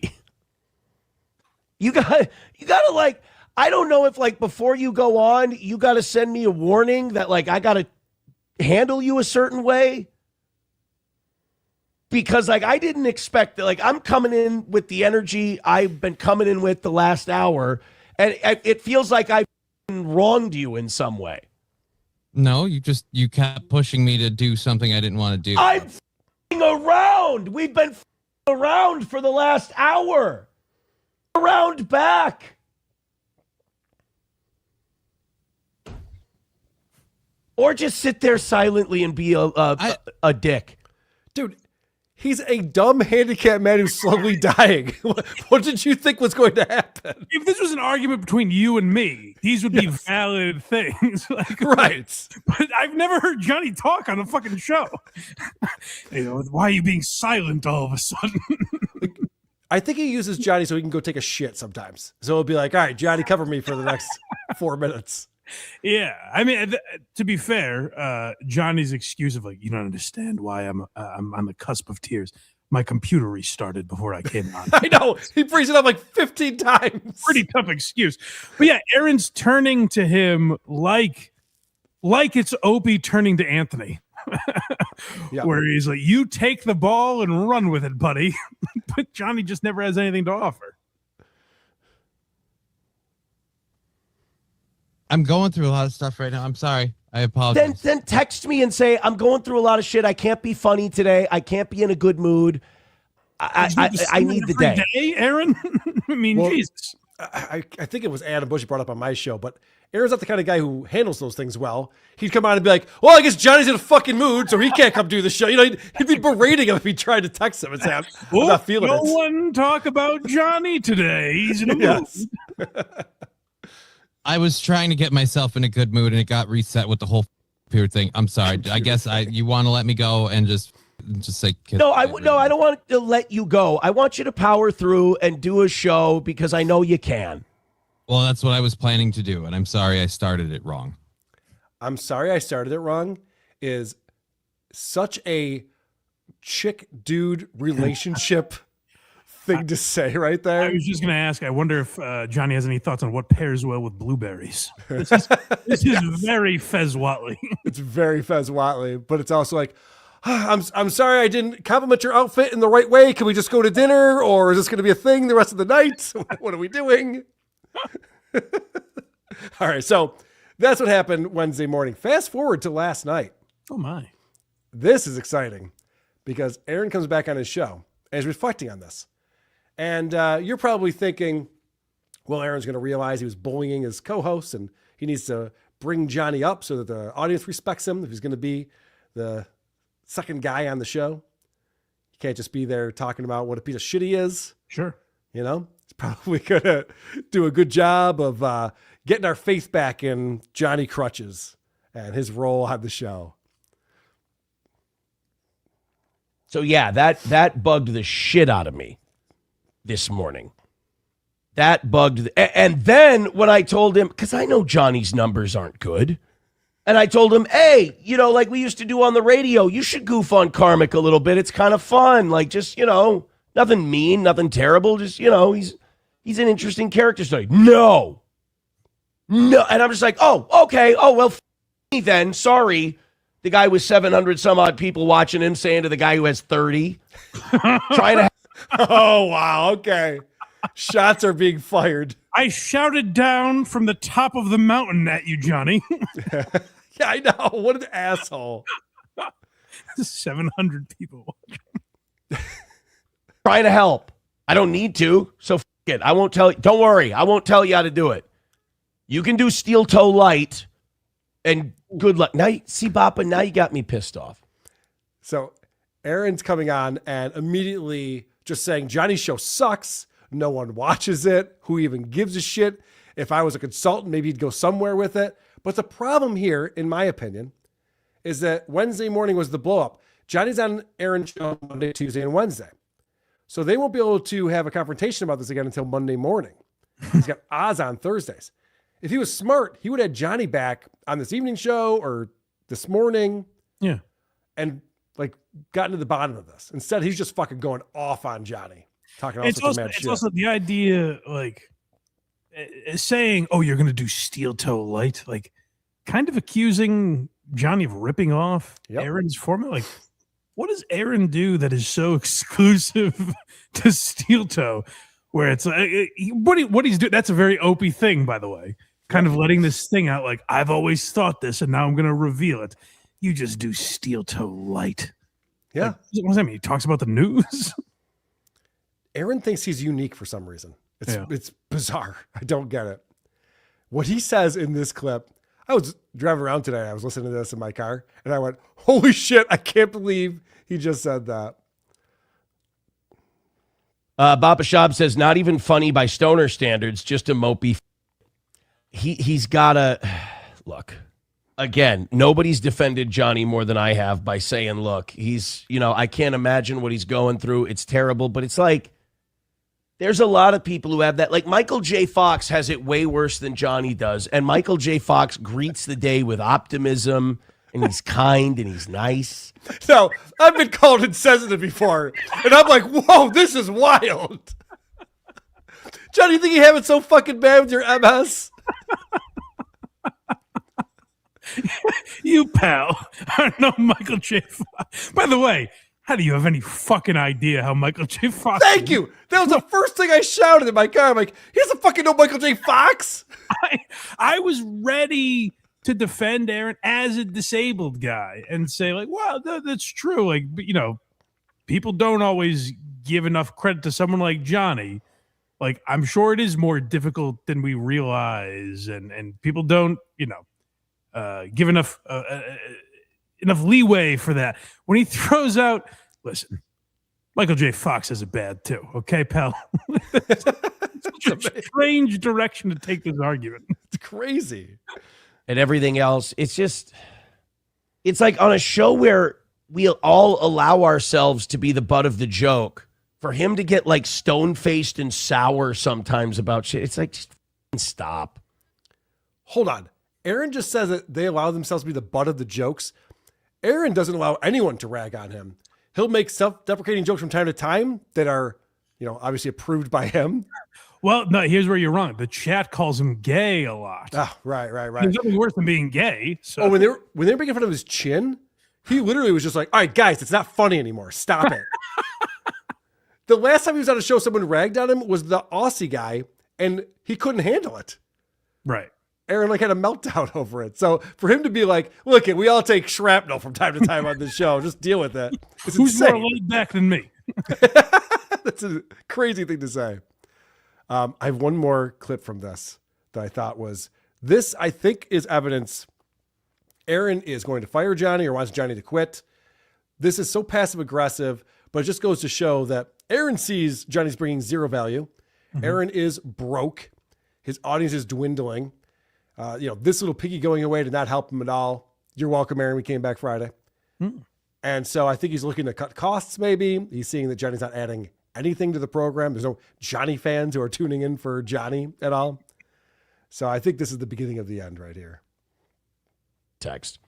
Root says, Johnny, Jesus, bro, cut him loose already. Most of us are blue collar and can't stand his takes on video games and comic book movies.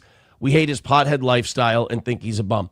Here's my thing about Johnny. Remember when we had that segment on the show where I said, hey, man, here's a bunch of jobs you can get. You can get on the phone. You could do that. You could do the phone sales thing. He goes, I don't want to. I'm like, I'm sorry. I thought you were bitching about money and everything else. I thought you were, thought there was that. Yeah, but I don't want to do that. Do you think that the people who work for a living on our show, like who watch our show, do you think they want to do the thing they're driving to go do right now? No, they'd rather be doing anything else. But they do it because you got to support yourself. So that kind of, that annoyed me a bit. Roots Calhoun says, Aaron, Johnny is a pussy, can't hack it. He's a do-nothing bum living off the government tit. No motivation to better himself whatsoever. Cut his ass loose. Well, if Roots Calhoun said so, I guess that's what we have to do. Why can't you all be more like Michael J. Fox? The fact he's reading these free messages from these people are just like, Johnny's a bum, he's a piece of shit. And he's like, yeah, you know what? Actually, I remember a time when he was a bum and a giant piece of shit. The fact that Aaron's treating it like it's a board meeting. Like all the members of Steel Toe Inc. are together giving Johnny a performance review. Like, I think that's the nature of any, like, especially like comedy shows or whatever this is. Like, I get it on my show all the time, or, oh, fuck Craig or KC or whatever.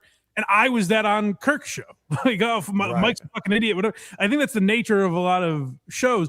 But also, like, on my show, if it wasn't for Craig and Casey, I'd be sitting here talking to the fucking wall. Like, they serve a purpose. There's a role. Johnny, I don't know what the fucking point is. Like, either have him there or don't. Don't do this thing where it's like, interesting. You know what? Now that I think about it, Johnny doesn't. Roots Calhoun is right. Johnny doesn't serve a purpose. Yeah, this guy is just a weight around my ankle now that I think about it. Yeah. Is he there for a reason that you value, or isn't he? Patrick Melton in the chat says, they're both stuck. Johnny needs Aaron for money. Aaron needs Johnny for validation and appearances. They are stuck. Yeah.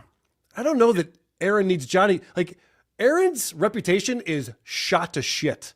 You can't watch Aaron's show, even as a Steel Toe fan, and be like, this is a great guy.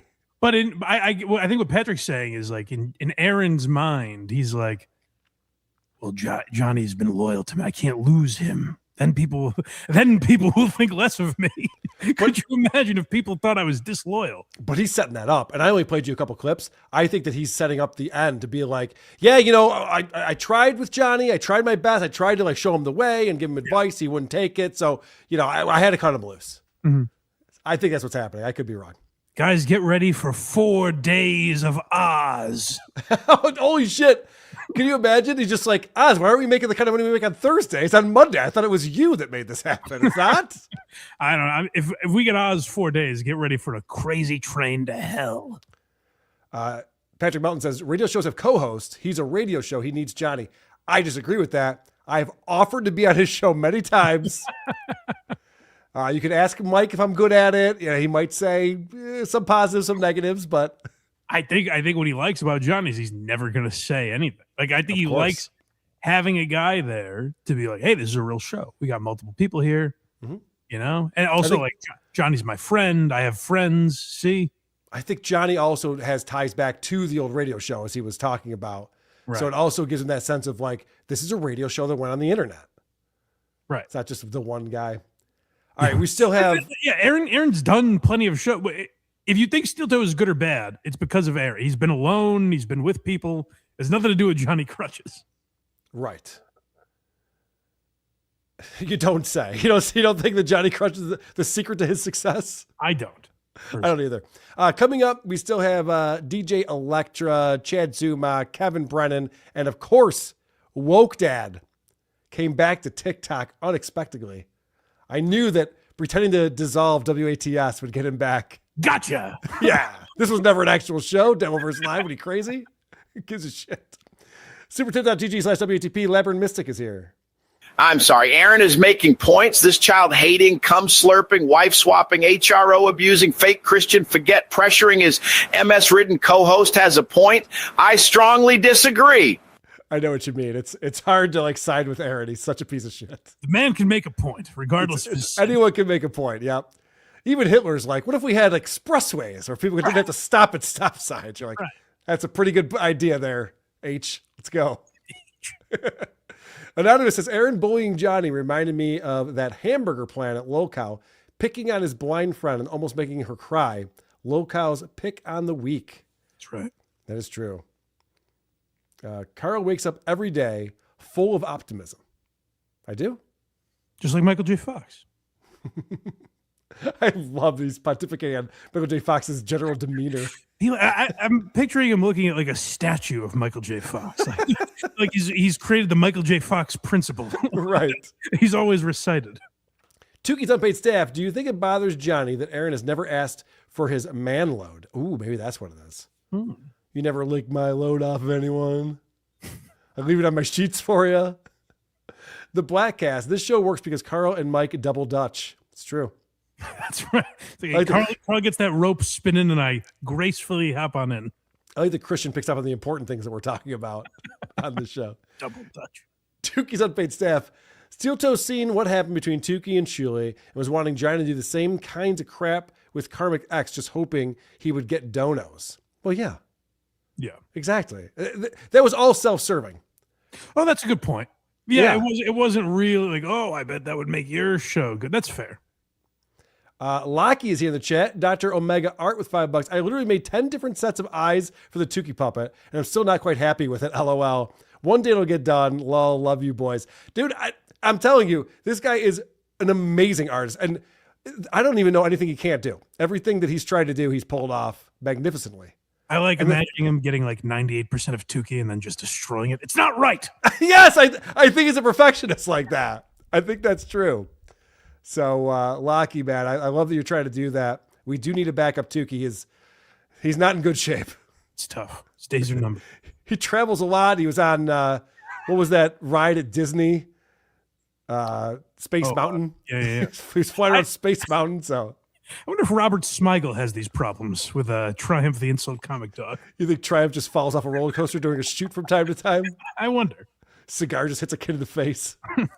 Lever Biscuit, I joke about John. I will radio edit Aaron's ace. I see what you did there. Lever Biscuit does not like Aaron Imholt. He is not a fan at all. All right, buddy.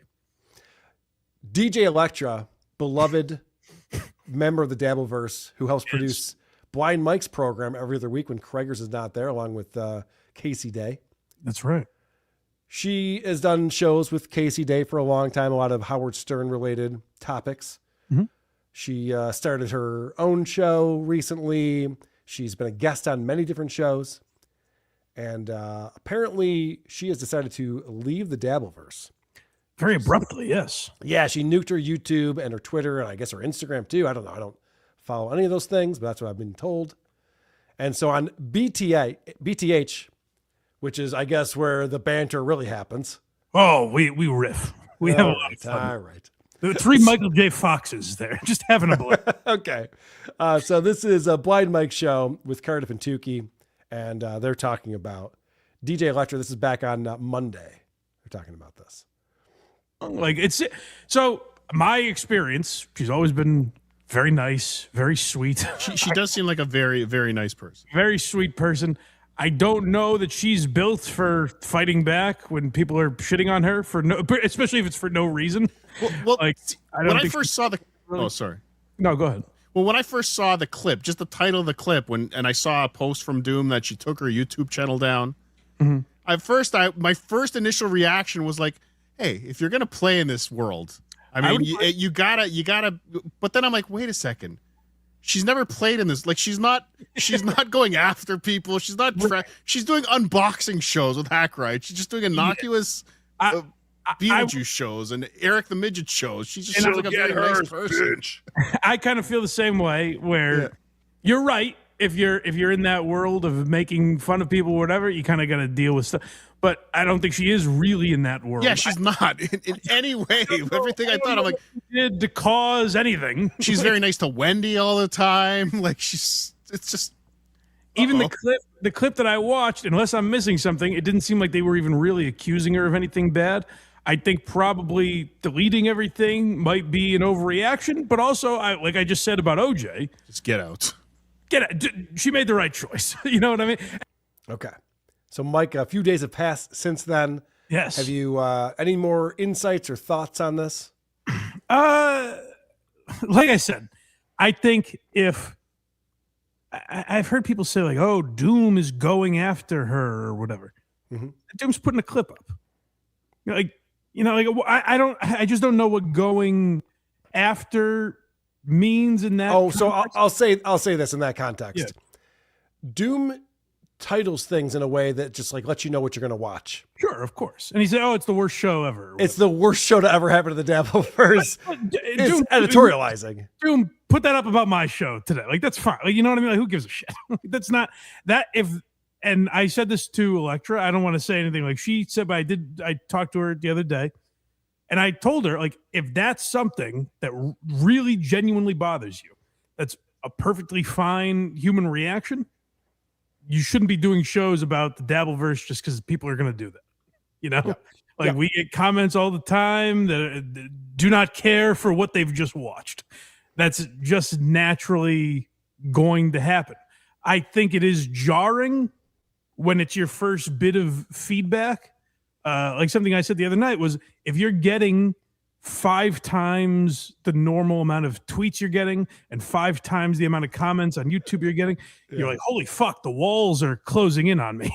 Yeah. If you're able to step back and look at it from someone else's perspective, you'll see, well, the numbers have gone from 4 to 20.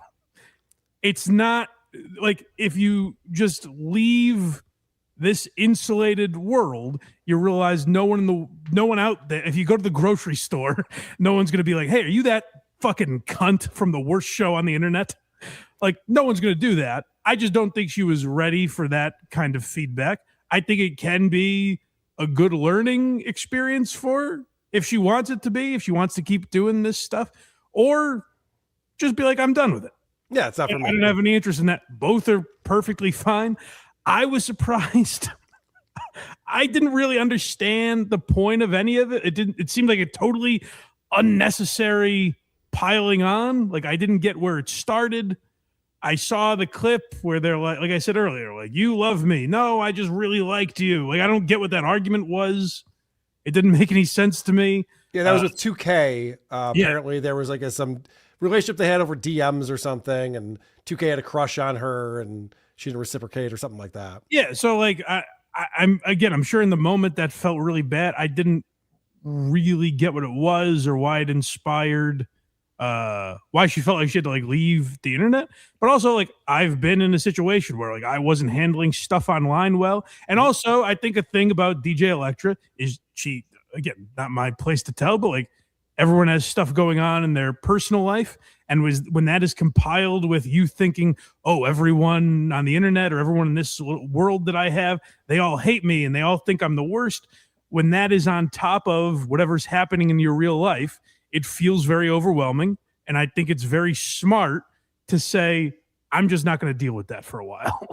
And if she wants to, the part I was laughing about a second ago that I thought was very funny is I've had people, even people that you know, Carl, I'll tell you who after. Okay.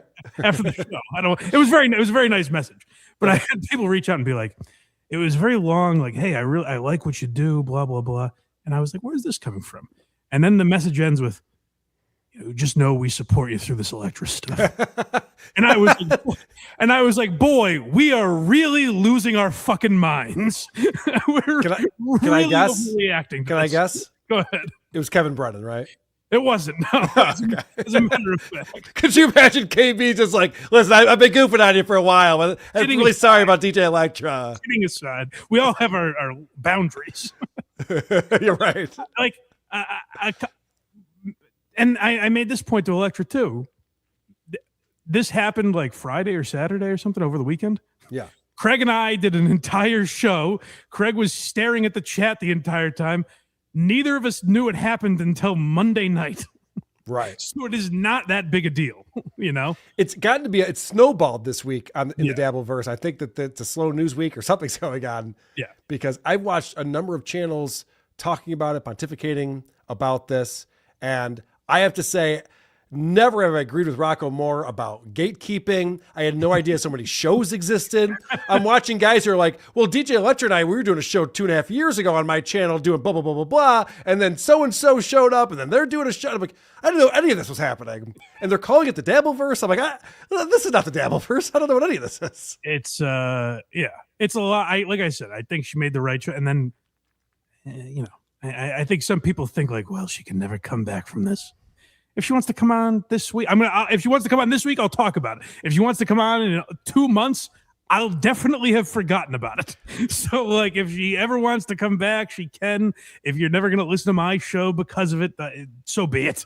But it's not that big a fucking She deal. can change her avatar to a Chinese person. We won't know. We'll never know. We don't know who she is anyway. It's an avatar. Yeah, it's all fine. And, like I said, I do get. And I'd probably be, if I didn't like Electra, I'd probably be mocking her more. But the fact of the matter is I do like her. But I do empathize with the idea of being in the moment and overreacting, where you're like, oh, everyone hates me. It's not that serious. It's not that big a deal. And, people need a break sometimes. I said this about OJ, too. There's a lot I did not care for about how OJ handled that stuff. But if he was like, this is too much, it's too toxic a place for me, he left. He did the right thing. He didn't whine and complain and languish in this world. He did the smart thing if it wasn't good for his mental health at that time. Electra's been great to me and to us. She's contributed a lot, and we do appreciate that. Sorry to see her go, but my biggest takeaway, I know there's been a lot of accusations and a lot of things that have gone out there. I don't know what's true and what's not true. I've talked to Casey Day about it. There's who knows what people are making up and what's real. I don't actually care at all. Yeah. But my biggest takeaway is just because you comment a lot in shows or you've created an avatar that you think is interesting looking does not mean you should have your own channel or your own, what I'll call a show. Because I hear these people talking about going on shows. I'm like, none of these are shows. It's giving the Dabbleverse a bad name. So if you enjoy the programming, continue to enjoy it. You don't have to get involved. Oh, one other thing I did want to say with all that, I heard one argument where people called her a clout chaser. Said, yeah. I appreciate the fellas having my back and making sure no one's taking advantage of me. But the idea, like, Casey and Electra have put in so much work for my channel for virtually no gain. I remember there's no need for them to do the amount of work they've done. Sometimes it's misguided, but that also makes good content on my show. So, like, the idea that they're clout chasing, it has been ill-advised if that's what their goal was. I agree with that. They do a lot of things that you don't know about, and they don't ask for credit for it. But I just remember my first introduction to Hacker, I think, was when he was doing those Jerry videos. Yes. Where it was like, you were like, berate him. You're like, what is this? I don't want this on my program. Right. Why are we doing this? But even that, like, that stuff, I enjoy. I enjoy the idea. I don't want to do it on purpose, but I enjoy the idea of being like, what the fuck is this? And they've asked for little to nothing. So, and by the way, also, like, if you're hanging on to my coattails, you'll be kicking me in the thighs. Like, these are not, I don't know how big you think my show is, but if you're going there for clout, you're terribly misguided. So James Bomber, I'm pulling up a free chat. James Bomber says, Carl decides what his show is. Yeah, someone's got to fucking do it around here. Obviously, I think Rocco and me and Blind Mike, maybe Cardiff will get the invite. We can decide what shows are. All right. Are you okay with that? That's right. So I was watching Hughesy's show, which is a show. And Husey has Ashley Cummings on. And Ashley Cummings, they decide, must be DJ Electra's best friend because they've actually hung out together. Yeah. And of course, Little Emmy's on there. And they are talking about DJ Electra for most of the time. I didn't care about any of it. This was the part that I found fascinating.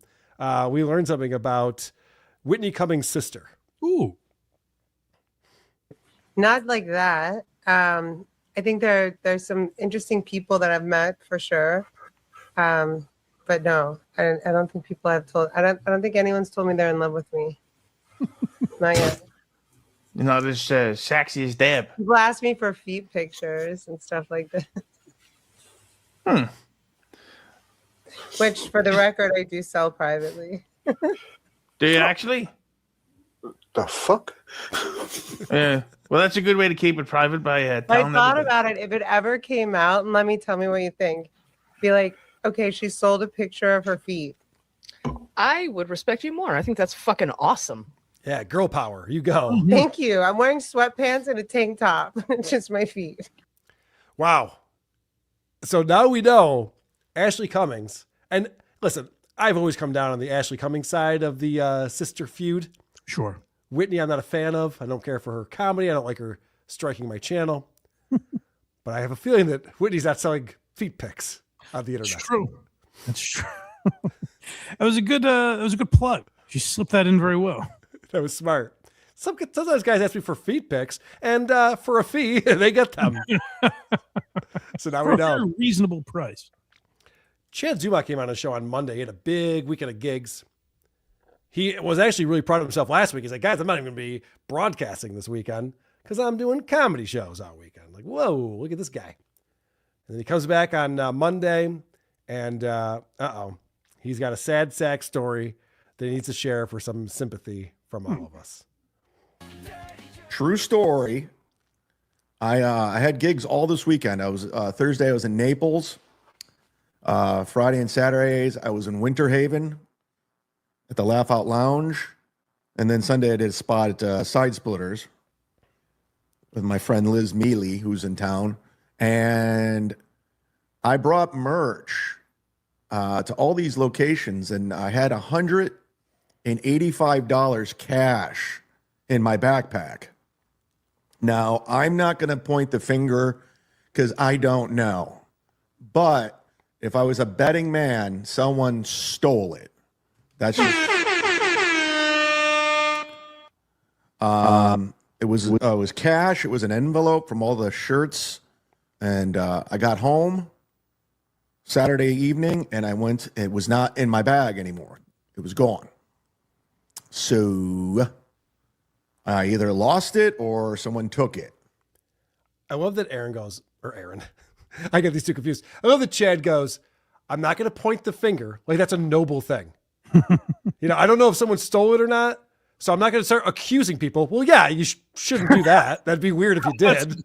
That's a good point. I'm not going to call out random citizens. But... Yeah, well, I would hope you wouldn't if you have no idea what happened to it. It'd be fucking retarded. I have to say, not to big time my buddy Chad here, but if I lost $185, it would not get mentioned on my show. I would not even bring it up. Oh, pish posh. Excuse us. But he wants sympathy for it, though.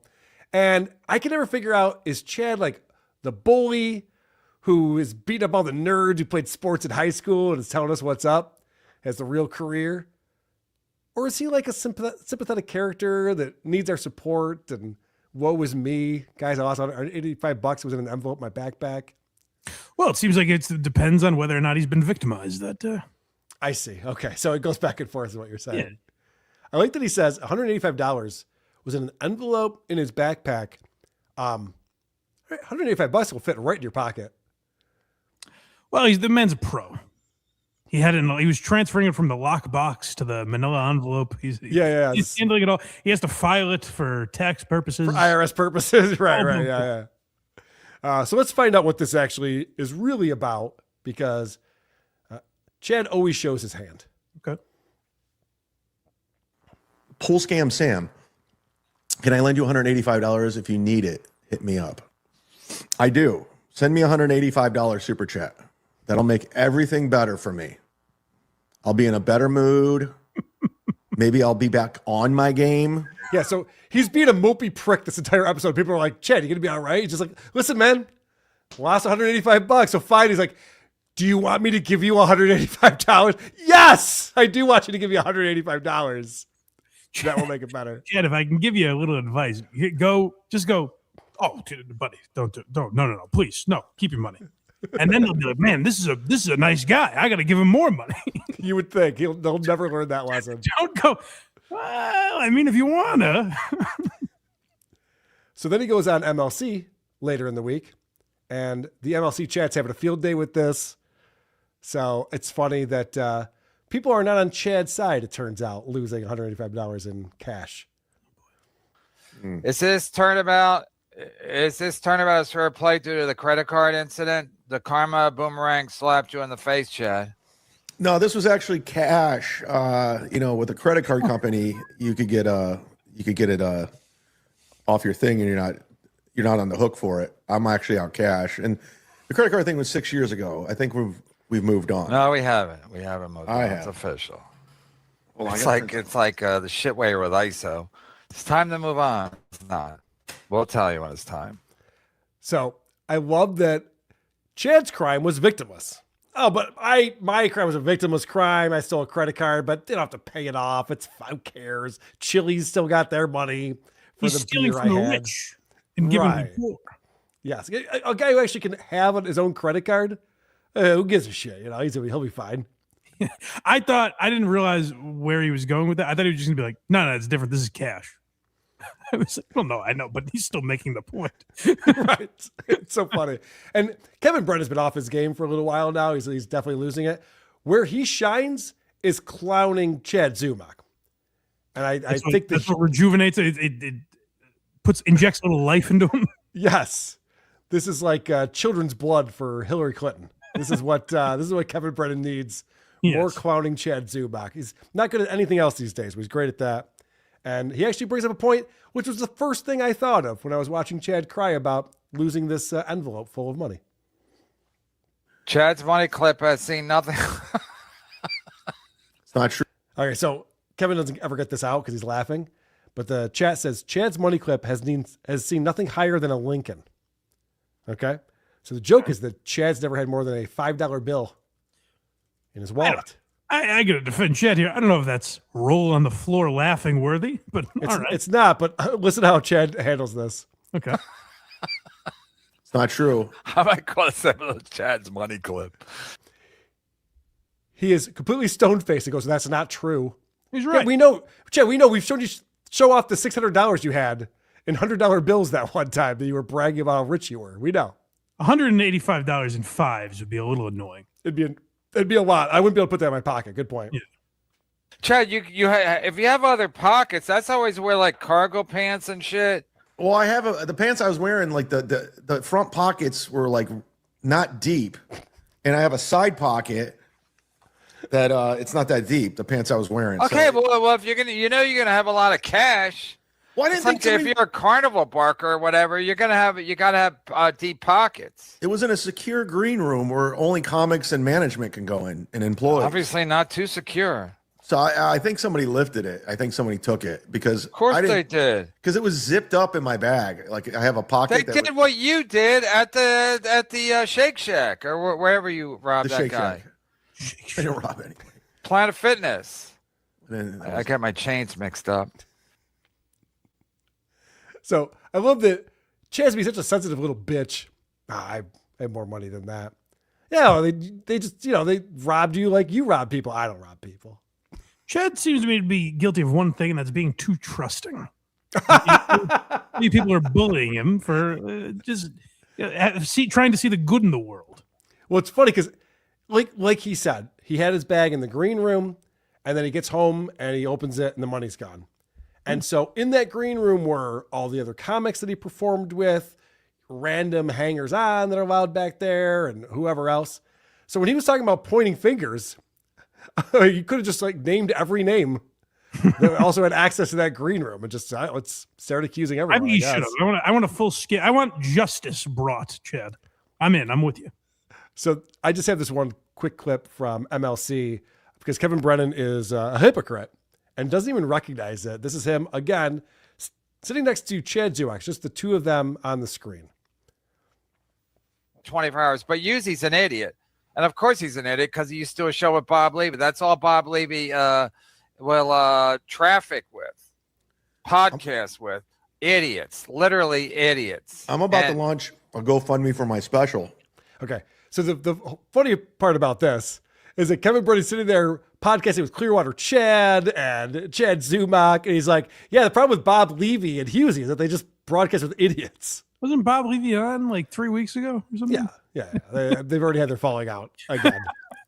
It's so ridiculous. But the fact that Kevin can't see what's going on here is insane. If I was Chad, I'd be like, are you talking about me right now? Bob, just have some intellectual discussions like Clearwater Chad and I have. Right. And then Chad I've heard him make this argument so many times. He's so stupid. Idiots. Literally idiots. I'm about to launch a GoFundMe for my special. Yeah, work for Godfrey. Yeah, that's why. And like I said, if everyone's has GoFundMes to sue people, I'm going to make actual content. All right. So here's the disconnect. Because I remember when Chad saw that Tim Dillon was making 6 figures a month on Patreon. Chad goes on his Instagram and he goes, guys, sign up for my Patreon. Tim Dillon's making 6 figures. You guys can give me money on Patreon. And then right there, he's like, you guys gave all this money to GoFundMe for Shuli. I'll make a special if you guys give me money on GoFundMe. The thing that Chad's not understanding is it's not Patreon and GoFundMe, it's the audience. Well, right. It's having people who want to support the artist. That's why they make the money on these platforms. Chad's just like, can someone give me $21,000 on GoFundMe, please?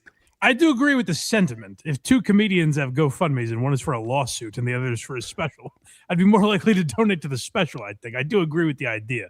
But yeah, it doesn't just come like the platform is not the thing. Like, you know, Godfrey did not hit his $50,000 or $100,000 goal or whatever he wanted. I think it was $200,000 when he wanted to get to Right. 37,000. I know, with no accountability. Like, there's no accounting. There's no like, here's why I need the money. It was just like, hey guys, give me $200,000. I'll make a special.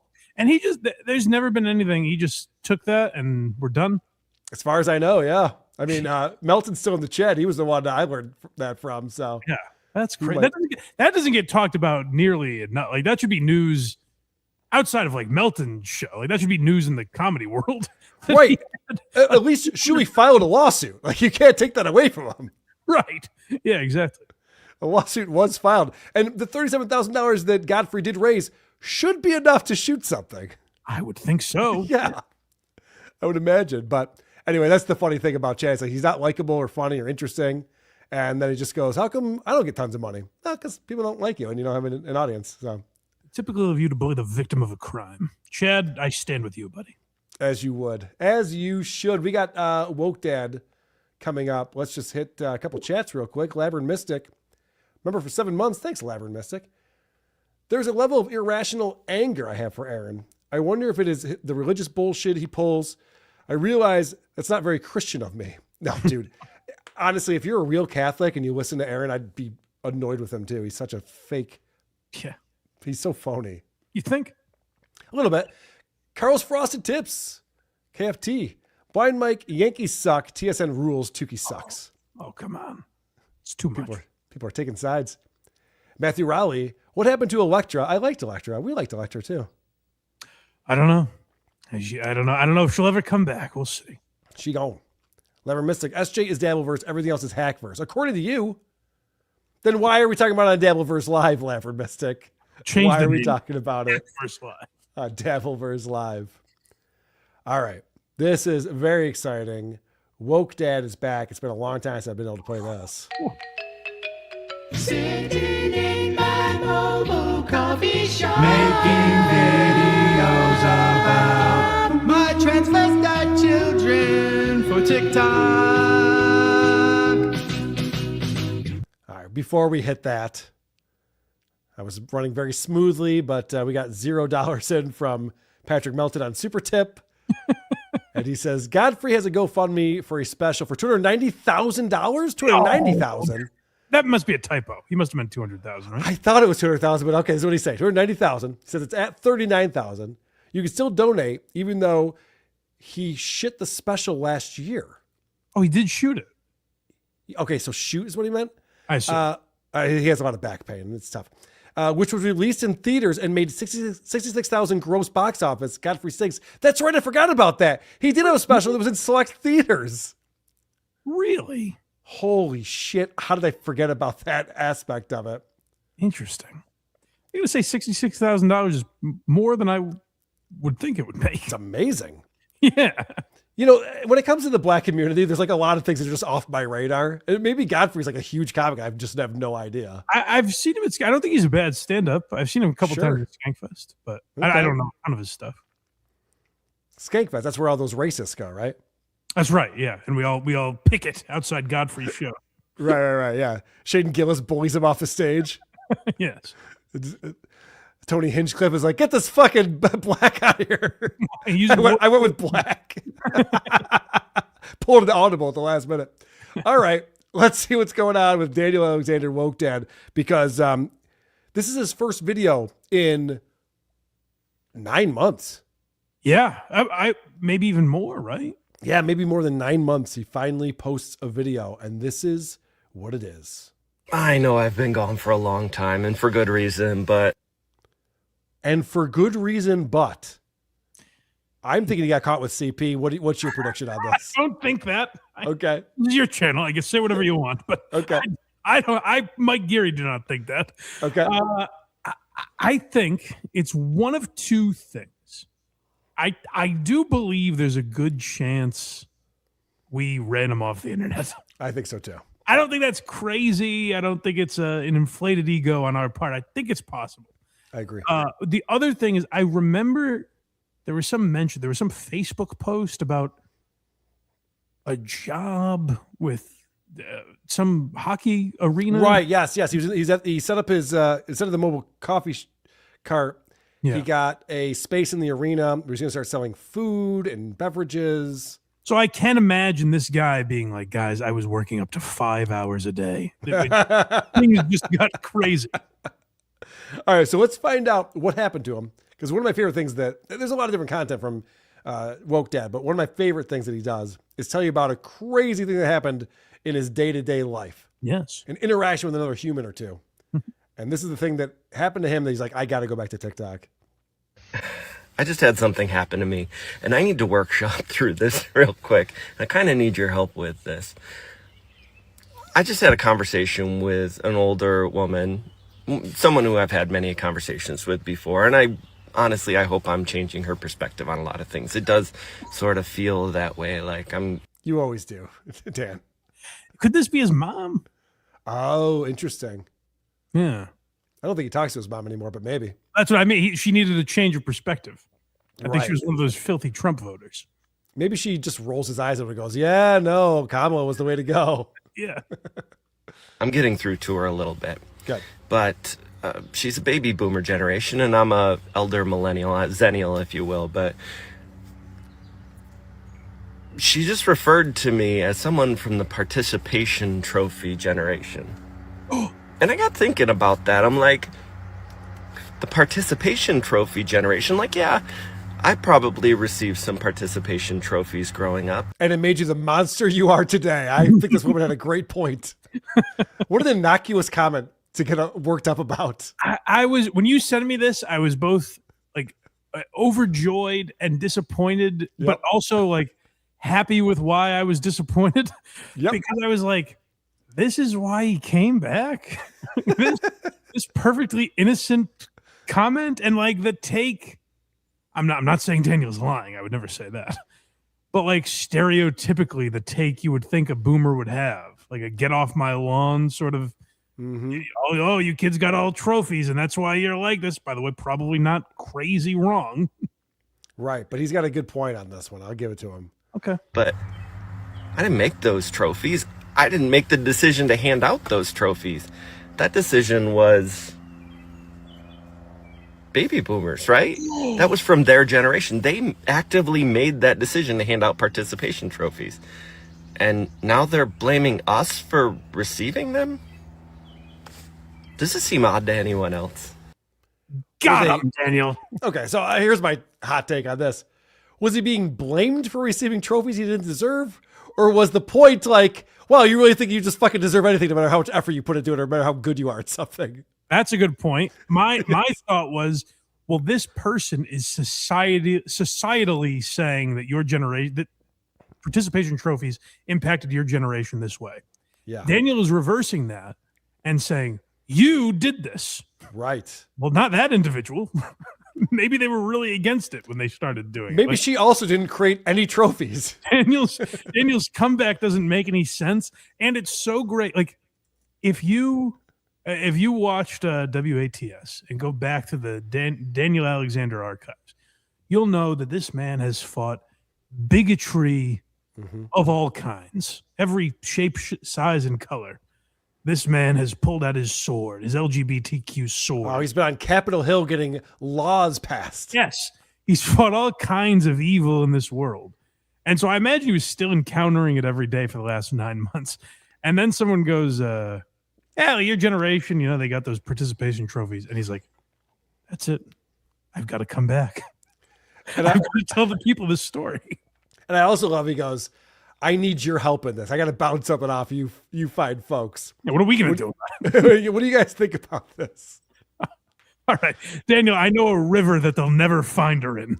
Like, what kind of advice are we going to give? Maybe grow a thicker skin would be my advice to you. Like, who gives a shit? Yeah. All right, we had another video coming in about working at the mobile coffee shop. Have you ever seen an ice cream truck driving down through your neighborhood delivering smiles to kids and you wondered why your favorite mobile coffee shop couldn't do the same? Well, hopefully this video. This isn't helping, Daniel. That ever happened to you? You ever think like, the kiddos are getting all the treats? What about us adults? He's playing the Mr. Frosty music.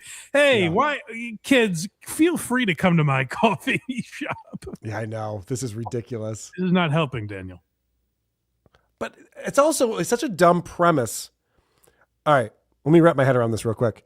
When you're a child, you have no mode of transportation beyond a bicycle, a skateboard. Yeah. And so in order to get treats from the store, it's difficult. Mhm. So what they decided to do was, let's bring the treats to the children where they're playing. Since they're not going to make a trip to 7-Eleven. Yeah. And then the kids go, oh, treats are here. I'll have a treat. Adults have a coffee maker in their house. Mhm. If they want to hit Starbucks on their way to work, they can do that. There's plenty of opportunities to get a coffee if they want one. People are going to be sprinting out of their offices. The coffee man is here. Like, as soon as you want a coffee, you're able to obtain a coffee pretty easily, relatively easily. And if you plan ahead, you can even have it on the go ready. I had the thought for a second where I was like, well, this could work if he hit businesses at a certain time. And then it dawned on me, no, all those businesses have a fucking coffee machine. Yeah, they're Keurig right there in the break room. We're fine. It's so stupid. No helps. As a mobile coffee shop owner, hopefully I can help you to understand. I mean, this is one of the biggest reasons. It just wouldn't be cost effective to do it. I mean, every separate county requires its own health permit, and those are pretty expensive in a lot of counties. Most states don't have a universal state health permit. In fact, the only one that I know of that actually does that is Texas, I believe. Every township that you drive into, you have to have permission and permits for. And then a lot of towns and cities and villages require some level of a fire inspection to make sure that you're going to be safe while you're operating. Not to mention the cost of gas and the fact that you can't really run as much power as a coffee shop needs off of just battery banks. There's just not a battery bank big enough, so you need to run a generator. So there's no real safe way to do it, so it's cost. It's just not cost effective. As a mobile coffee shop... It's a dumb idea to begin with, Dan. These are the reasons why you're not driving around your mobile coffee shop. And this feels like yet another, like, guys, you got to support me, just like the art studio. Like, this is for the good of the community. So just, give me money, support my business, because it's what's best for your community. So many hardships on this guy. But you know what? I just realized something. Because I told you this. My brother and sister-in-law went and visited Dan at his mobile coffee. What's it called? Great Start Coffee Cart? Yes, I believe so. And, he talks all the time about how he owns a mobile coffee cart, but it's always parked in the exact same spot on the exact same days or the exact same hours. It's like the mobile part is just him. Like he has to drive there, set it up, and then drive back home. And everyone else is just like, no, that's just where the coffee is. It's there. Years into this, he's like, well, what if it drove? Right.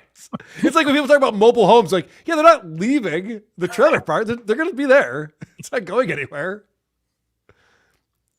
Owner, if I treat my customers right, if I do a good job, if I offer a good product, if they come to me smiling, there are more coffee drinkers than there are coffee shops. They'll come find me. There's no need for all the additional costs. They'll drive to me to get good coffee and get good service. That's why I would never make my mobile coffee shop into a drive-around mobile coffee shop that delivers coffee to people's stores. Hopefully this helps. Then what the fuck is the point? Who's it helping? Because imagine if you requested this. You're like, Dan, how come we never drive around in my neighborhood?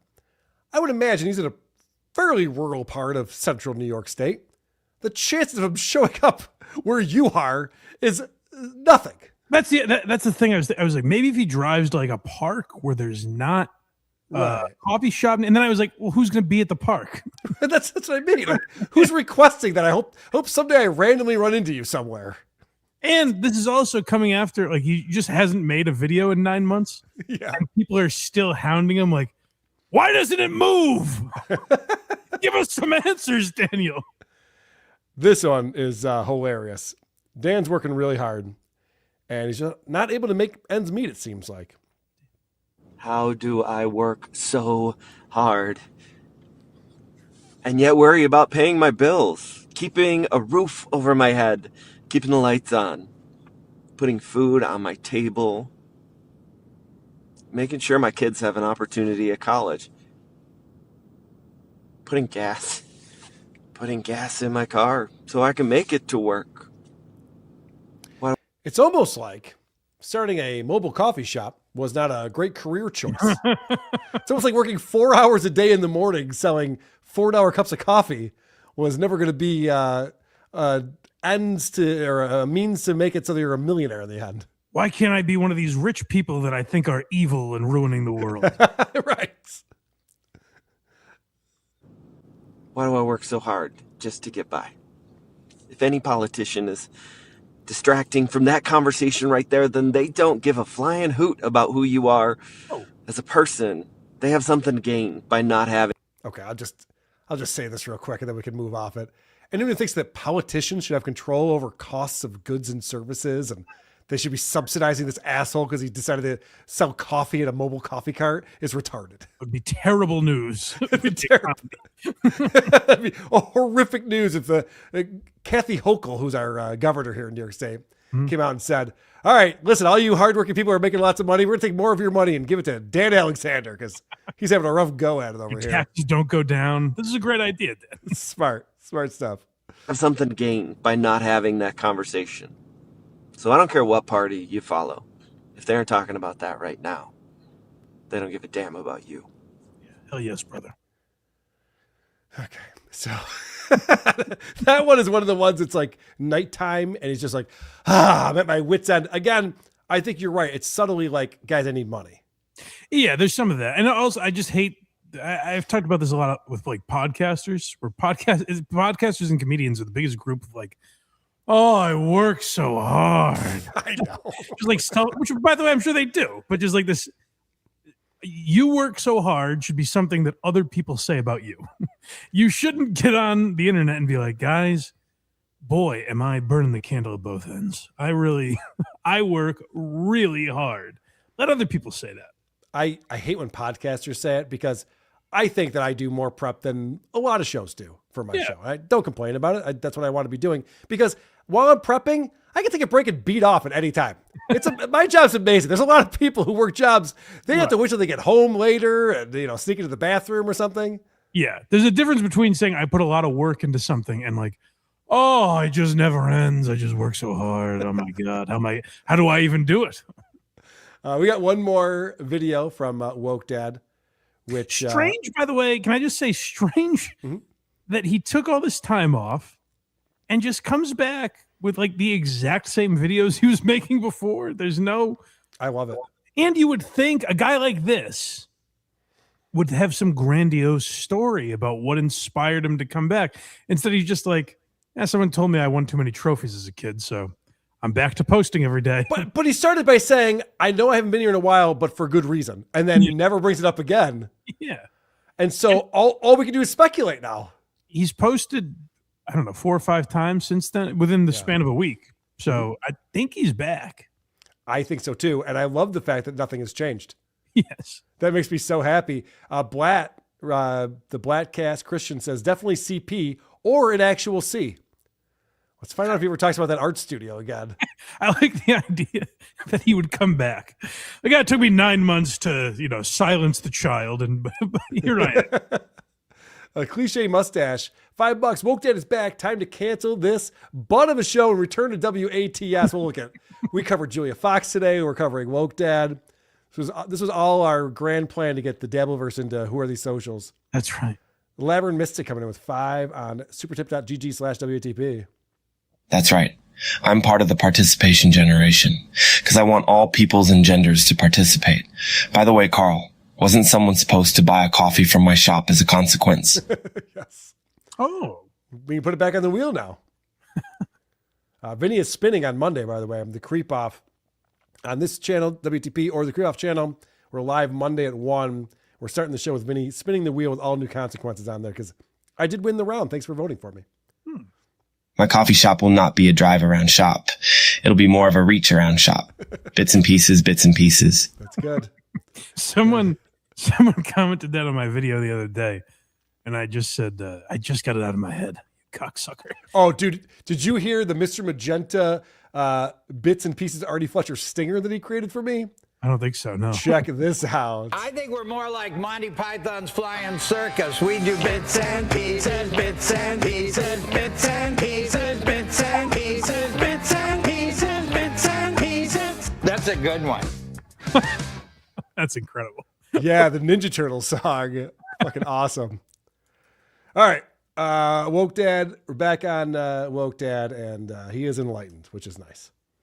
Apparently I'm human because, oh crap, I just almost did something that I'm always warning others not to do. I was scrolling through here and I came across a video and someone shared their opinion, and I have experience in that field. In fact, a lot of experience in that field, and I disagreed with their opinion.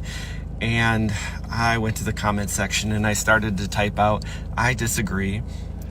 The comment section, Dan, it's a trap. Get out of there. Pull out. Pull out. I disagree. I went to the comment section. Guys, I did a crazy thing today. I went to the comment section. By the way, comment below if you're enjoying the video. In a weird way, this is like how, Delete Laws would refer to himself as a journalist. Like, right. Daniel's like, I saw people giving their opinions, and I guess mine's needed. I've got a lot of experience there. I was going to chase him off the internet faster than DJ Electra, and I decided, you know what? And then I started to type out why I disagree, and I thought to myself as I was doing it, why does it matter?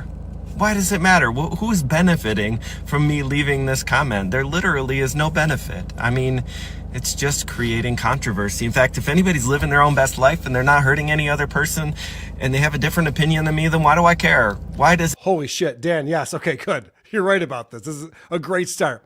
In fact, it's even a bigger waste of time to create videos for like-minded people who agree with everything you say. It's also a giant waste of everyone's time. You would think this would be the last video he posted 9 months ago, not right when he comes back to start giving his opinions again. It's amazing. He's like, I'm not going to change anyone's mind, so what are we even doing here? Who cares? Anyone cares. So, I mean, imagine a world in which if someone else was living their own best life and not hurting anyone, nobody else cared. Wouldn't that be a wonderful world to live in? Imagine all the people. Okay, hold on a second, though. That is a departure from everything he's ever said. Yeah. Now he's saying, look you can vote for Trump. You can have different opinions from everybody else. As long as you're not hurting people. Vote for Trump. Get a gun. Who gives a shit? This is what I'm saying. There's missing children. and Dan's going, why are we looking into these missing children? Like, who cares? I'm just doing my thing over here. I'm selling coffee. You're going to work every day.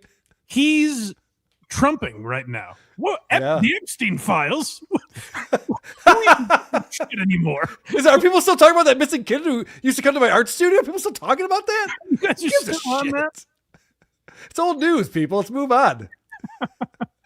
That's a wild thing for him to say. I almost put an opinion telling the person they're wrong, and then I went, everyone's just living their life. What do I care? I was that to me was very similar to Joe Matarese being like, "Do I even want to move to Philly anymore?" I was Right. like, "You, man, What was the point of any of this? Yeah. That's hilarious.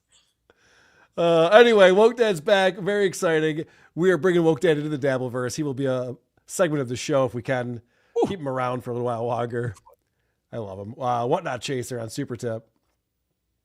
I am the biggest homo in the history of homos, and that's a hard thing to do. No pun intended. Jurassic Reptile. I was about to go to Greenland until I saw this. Oh, this must be a TSN viewer. Yes. You're at the end of your rope. You couldn't take it anymore. And then Woke Dad came back to the internet and you went, I have something to live for. It's very exciting. Bonkers Feline Sheila. It made my entire day to walk out from work and see the headline for your show was that Woke Dad is back. Have a great night, guy. Thank you, Bonkers Feline Sheila. Thank you for the $10. Thank you for being here for the return. I think to talk about him again, I think it could be next week. It could be in a month. Whenever we do, I think we got to wait for a classic Woke Dad. Because if he trots this shit again out next week, it's kind of like, what are we doing here, Dan? You know? Right. I need some. This was fun because he was gone for 9 months. We need him to step it up next week, I think. Interesting. Okay. See, I'm reinvigorated. Okay. Well, I'm excited about this. We'll know it when we see it. Okay. The other thing that we could do, and we've done this before, Record Lover in the Discord would go through and find old Woke Dad and kind of bring us up to speed, like the evolution of Woke Dad, how he started as a TikToker, where he came to, how he became this super woke LGBTQI plus defender. Yeah. So I don't know. We could certainly reintroduce him to some people who We also weren't don't familiar. want to scare him off again. I know, you're right. I worry about that too. That's a good point. Maybe I'll scrub this video from the internet, delete my channel. But you know, it won't be deleted. It's blindmike.net. Go there right now. That's right. Sunday, we'll be live at 10 a.m. as we always are. Controversy be damned. Which, if it wasn't for this show, I wouldn't know it happened. But there is controversy. But yeah, blindmike.net. Sunday at 10 a.m. We're live on the Blind Mike Project. We just put out top 25 comedians of the 21st century or the 2000s, however you prefer to say it.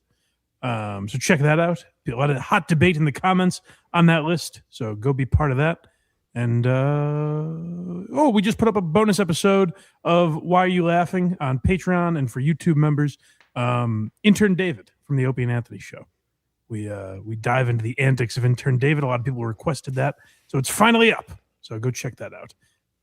It's outstanding. Whoarethees.com for all things Who Are These podcasts and Who Are These broadcasters and this show, Dabbleverse Live. Of course, you can listen to all these shows as podcasts. I put them all out on separate feeds. So go subscribe. It's free to do, and it shows up on your phone whenever they come out. And you should check out Who Are These podcasts from yesterday. We recorded it with the great Dave Landau. I introduced Dave Landau to Trisha Paytas. Ooh. I can't believe Dave was able to navigate the last 14 years on the internet and never come across Trisha Paytas. That is surprising. You know what? Because I saw a clip from somewhere. Colin Jost said Trisha Paytas' name. Yeah. And I was like, oh, it's kind of, he acknowledged like, oh, Trisha Paytas. And I was like, oh, that's kind of funny. Like she is like just in the zeitgeist. Like she's a celebrity. Oh, she's a huge celebrity. So strange. She's a huge celebrity. Dave was looking her up in real time and saw that she sold out this big theater in England. Yeah. And turned on the entire country. But I was explaining to him, like, no, you don't understand. She was on Dancing with the Stars. She was on Saturday Night Live. And then I went back and found she was on America's Got Talent in 2012, kissing Howard Stern's ass. And they had a whole segment with her before anyone knew who she was. And she comes out and she's getting a huge reaction from Howie and Sharon Osbourne and the whole crowd there. And she goes, I talk very fast. So I'm going to do a rap. And she starts rapping about AGT, which is very smart. If you want to get airtime, you want to get people, You know, you want to make the final edit. You praise Howard Stern, talk about how he's your boyfriend, and then you do a song about. Now she got buzzed immediately. Okay. But I saw something there. I was like, okay, this is a woman who needs fame no matter how she can get it, whether it's mukbanging or, you know, whatever she has to do. And she did it. Yeah, all I know of Trisha Paytas, I was like, I just assumed she had a tray of burgers really fast or something. Yeah. Like, I was like, what did she do on AGT? So I guess that makes sense. I was shocked. I had no idea that she had talent. Apparently no one else did either because she was buzzed right off that show. But anyway, yeah, who are these podcasts? The latest episode with Dave Landau, and of course, Adam Bush and producer Chris. Worth checking out. Very fun episode. We hit on the latest with Opie. Opie is really keeping this Kevin Brennan feud going. We have a spy report about Gebhard's. And this weekend, I think I'm going to be hitting some more of Joe Matarese. And definitely, you know, a guy who came back to the internet that I missed was Jerry Banfield. We used to cover Jerry Banfield quite a bit on WTP back in the day. And then he quit the internet and started becoming an author. He's back in full force. I saw that. That's very exciting. It's fascinating. I love it. So we've been enjoying that. And thank you so much for checking out Dabbleverse Live, for being here live, for checking out the show.